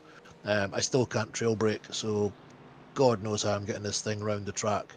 But so far so good. So yeah, the first race went okay. I had decent pace. I just seem to flatline on pace. I don't seem to go any faster, and I don't really seem to go any slower. And it's like everybody else around me either catches me, or I can catch up a couple of cars. But yeah, just trying to keep it in the mix, not lock up any brakes, not bump into anybody, and also trying to keep an eye on the guys that are in my class. I think Adil was further back in race one, and then Steve Rubino, although he was up front, he didn't put any fuel in the car again.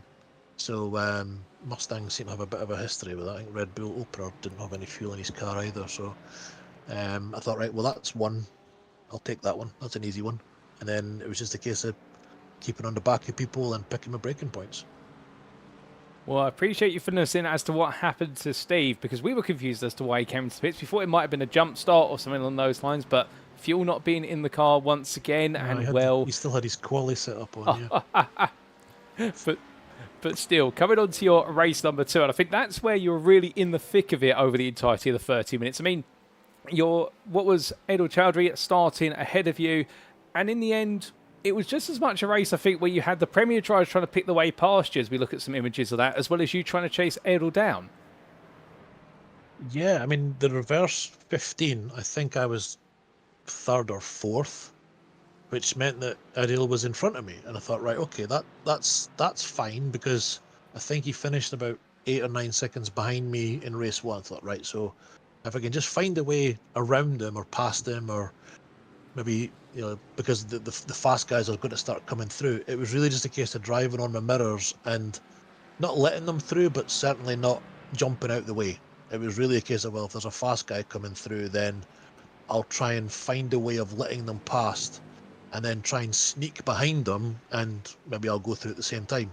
But Adil was very good on closing the door for some of the overtakes, especially when Peter was coming through and some of the faster drivers ahead. I just couldn't keep on the bumpers, and Adil was able to put the car in the right place. I think that's a clip of me in the last corner. I thought, right, I'll try and keep it tight behind Peter as he's coming around the last corner, and I'll try and get a slipstream down the straight. But yeah, that went really well, and I think there was like a top 5 or top 6 pulled a little bit of a gap from the next bunch, but it wasn't long before those guys caught us. So just trying to, do my own race, make sure I keep an eye on Will Adil and any of the other Evo drivers are for class, and then trying not to put the car in a position where the premiers would have to make a move on me, maybe forcing me wide or maybe making me run off track and losing places. So it was really just a case of trying to find my own lines and my own pace, but keeping an eye on the mirrors and keeping an eye on Adil up ahead. And speaking of keeping eyes on Adil, as the race went on, the premiers finally seemed to mostly clear the both of you. We got to see the two of you running nose to tail, and then with only 4 laps to go, coming out of turn number 3, Adil's McLaren just wobbles slightly, goes wide onto the gravel, and the rest is a victory for you to take. Yeah, we had there was a similar situation pretty much at the same point on the Tuesday practice, and I thought if I find a way of trying to put the car in his mirrors, he'll maybe run wide, he'll maybe make a move, he'll maybe put it on the marbles. But he was picking the lines absolutely spot on, and then I don't know what happened. He just drifted out to the far left hand side, and I thought, well, if he comes back across the track, we're both out. There's no way that I could see him out from the side. So if he did lose it and come back across the track, there was no way I was going to keep the position or even keep on the track.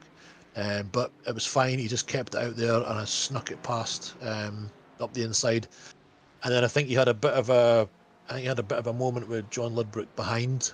It was one of the Porth drivers, and I thought, right, well, that's fine. He can go and have a fight with these guys for whatever's left, and then just try and catch the guys in front, keep a big enough gap just in case anything happens. I was running really hot on the front tyres, and I just hoped that the whole thing would stick together, and it did. So yeah, two wins in class, absolutely over the moon for that one, because as I said, I don't drive these GT3s in any officials because apparently we're not at the right levels for that for C-class drivers. So really happy with it. Maybe need to start doing more officials now. Or maybe indeed. But with the results today, I mean, you came into this round 9th place in the standings, but it's going to be a huge points injection, and it's definitely going to launch you well inside the top 5. We're 3 rounds in, but so far it would seem everything's looking upwards for yourself. Well, Mugello was the last of my tracks that I've done any practice on. So anything goes for Road America because that'll be wet. And I've never driven on Circuit of the Americas before, so quite a lot of practice is going to need getting done in the next week to give me some heads up on some future track, because they're pretty much all alien to me. So this was it. I've literally emptied the tank on the first three tracks from my practice so far. So we'll just need to wait and see next week where I can put it. Well, we look forward to seeing what you're able to achieve in a week's time at Road America. But just before we do let you go, Grant, is there anybody you'd like to give a thank you or a shout out to on the broadcast this evening? Yep, as again, my son Hayden, should have been in the A class. He had a little bit of toe surgery, so he wasn't able to drive this week in the A class. But he's always there poking at me and sort of trying to egg me on a little bit. And also we've got Marius, who's been helping me out on some of the coaching side of things to try and explain how these cars work and how some of the setups work. So been really doing a lot of work on that one. So thanks to these guys for sticking with me, and we'll see what comes for the rest of the season. Well, we look forward to seeing what comes as well, Grant. But until our next round, we'll have to leave it there. Thank you for joining me in the interview room. As always, well done on back-to-back victories today. Your best results so far this season. And we look forward to seeing if plenty more comes, starting at Road America in a week's time. But until then, have a great rest of your evening. Perfect, sir. Thank you very much. Have a good weekend. So hearing there from our Evo double winner for today, Grant Miller from Phoenix Racing, the number 80 driver, with a qualifying session where he'd come into this practicing on a circuit that was much cooler by comparison, knowing that things were not going to be as comfortable as perhaps envisaged in the car. By the end of qualifying, to recognise that he was only 7 thousandths off of the Evo pole sitter of Steve Rubino, and also in the end in amongst the pack of cars whereby it was thousands separating 4 or 5 drivers. Well, right at the tip of the battling he would be going into the first race. But with Steve not putting the right fuel in the car, then it very quickly became a lead which Grant would take over, and that was really the story of race number 1, as well as enjoying some battling with Premier drivers. Whereas in race number 2, it was all about working towards Edel Chowdhury, who we'll hear from very shortly, and trying to put some pressure on whilst also making sure to stay consistent. And it's that consistency combined with the pressure that saw in the end Grant Miller make it back-to-back victories. We see at the moment exactly there on screen where it was just a small error from what was Edel Chowdhury that enabled Grant Miller to take that lead and never look back. And right now, feels as though things are coming together, but also interestingly mentioning there the fact that as we go into Road America as of next week, we're going to circuits that he's not had as much time to practice by comparison, whereas Mugello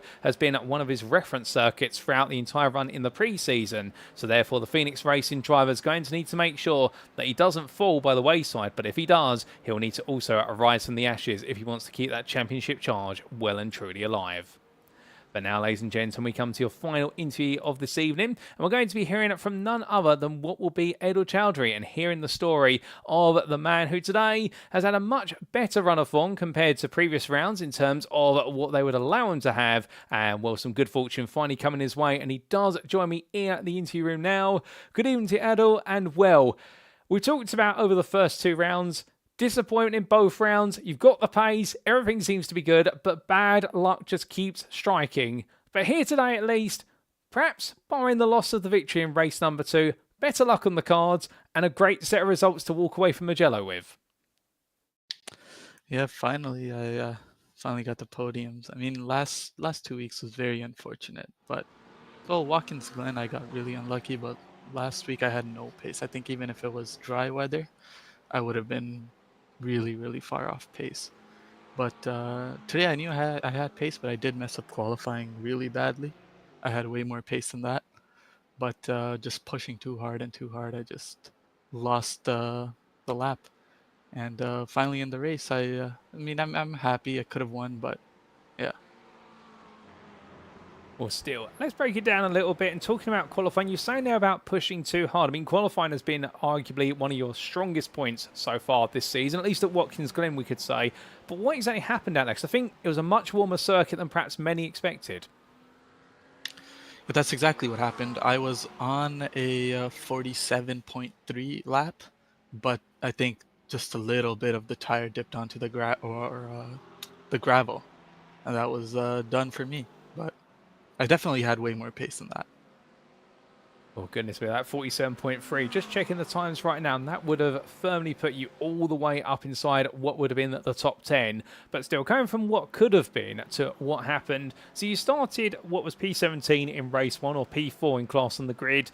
And it looks like in race 1 at least, progress was slow, but gradually coming there. And a 15th place at the end of it, a 3rd place in class, but also reverse grid pole for race 2. How did race 1 feel to you? Think I could have done better in race 1, but Jim Fox just defended like crazy. I tried, but I just couldn't get past him because I was looking at the times for the leaders in Evo class, and I was definitely lapping faster than them. All I had to do was pass Jim Fox, but that just seemed impossible.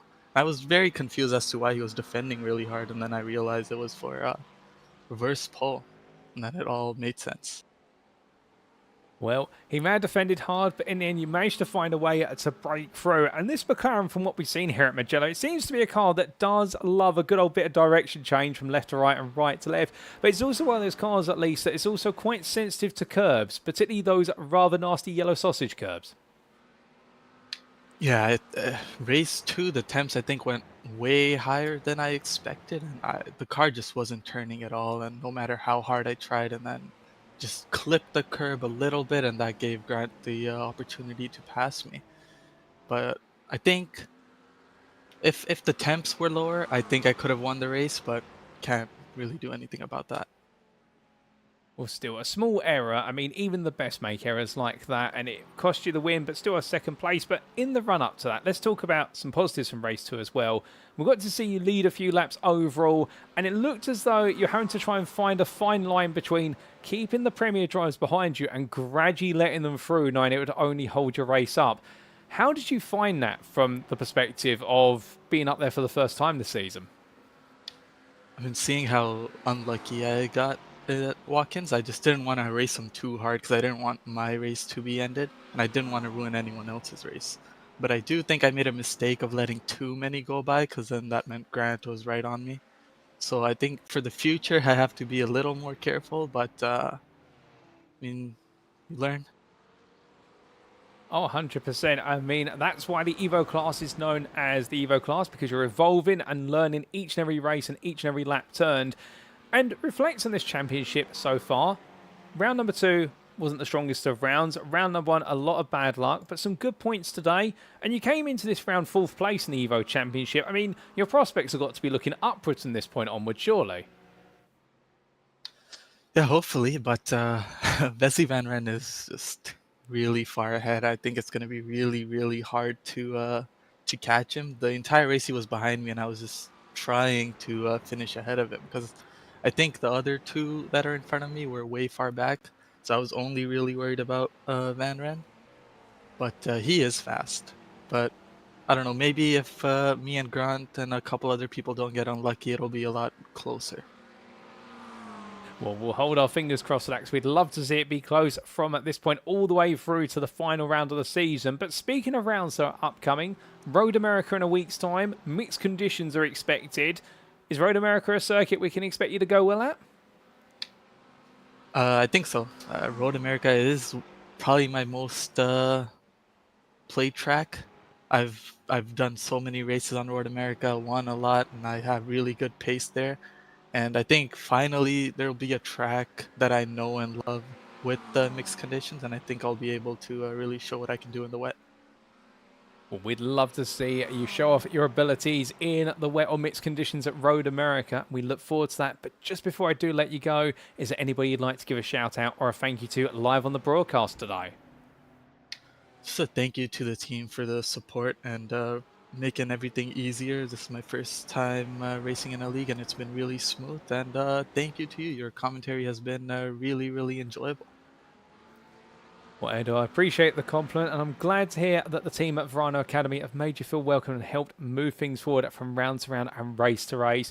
But with that, we're going to have to call it there. Thank you for joining me in the interview room, and well done on your double podium today. Gutted for you, it couldn't quite be your first win of the season, race 2, but I'm sure it's going to come soon, and perhaps even at Road America in a week's time. But we will see you then. Until then, have a great rest of your evening and a great weekend ahead.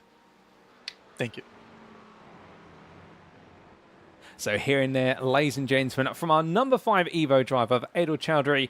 And you can hear it slightly in his voice, a little bit of disappointment there, 9 what could have been if it weren't for a curb in race number 2, just clipping it with the front end of that McLaren on a boiling hot circuit. And well, everyone's talked about today how warm the circuit was, particularly Grant Miller in what was the previous interview, and that heat having its toll on the tyres. But focusing particularly on our McLaren driver from Verano Academy, Edel talking about there the fact that qualifying just did not add up whatsoever. And well, if he had managed to achieve a 47.3 doing the research, that would have put him right behind his teammate from the Premier class of Christian Malaskov, and it would have put him 7th on the grid.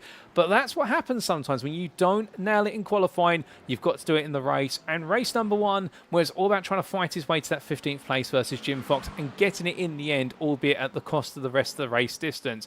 But it primed him for a race number 2 where it was all going to be about balancing letting Premier drivers go versus keeping the gap to the Evo class, and admitting there perhaps being a bit too generous in letting the Premier class drivers go, as we've seen in some of the replay clips in the background, and that's what's enabled in the end Grant Miller to get so close, and that one mistake proving to be so costly. But then again, I'm sure he'll learn from the experience and move forward to Road America, which in his own words, the circuit where he's got the most time and the most laps turned, and the confidence level is going to be high, even in those mixed conditions. And could we see the Verano Academy driver take his first class win of the season there? Well, I think we'd love to see it, and I'm sure many of you as Verano Academy fans would love to see it as well, but we will only find out when we cross that bridge next Thursday. But with that, ladies and gentlemen, that brings our interviews to a close. And well, we've heard from our three drivers there. Firstly, from the Premier Class of Matthew Croft for Z-Axis Sim Sports. And then we also heard from our Evo Class drivers of Grant Miller, who was our double winner today in class, and also a double podium finisher in the class, Edil Chowdhury for Rano Academy.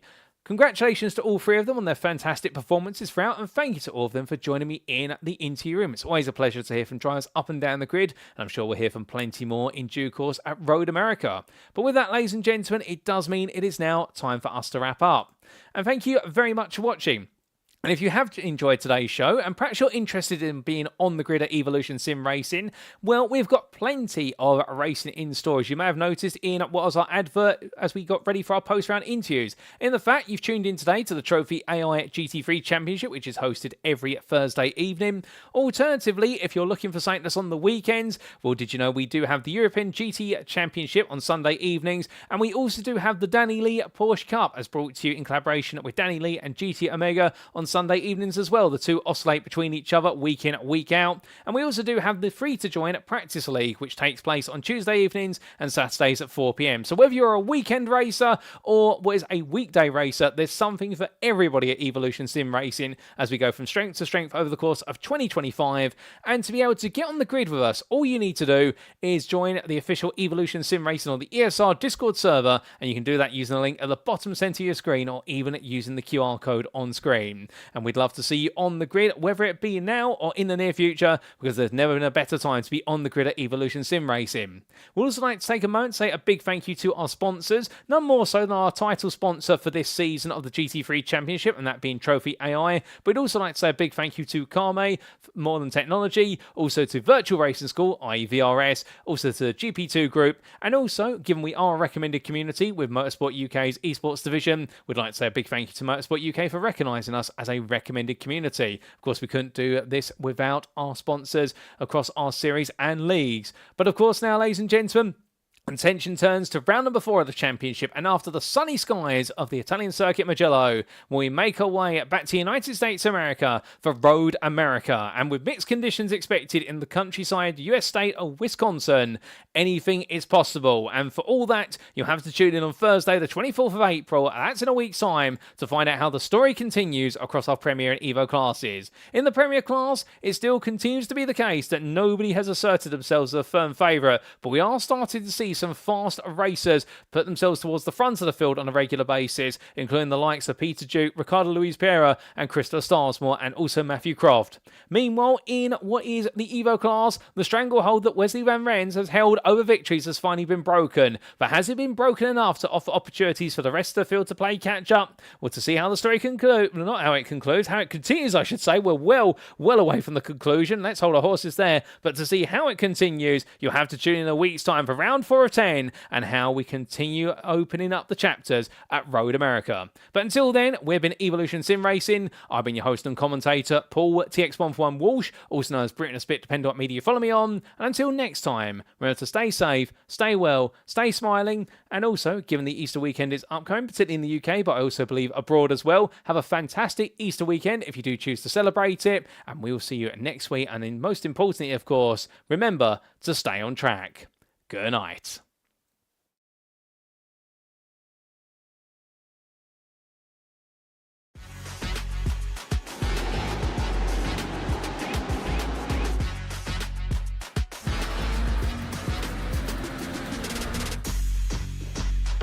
For the upcoming right-hander, brake 30 meters later and ease off the pressure.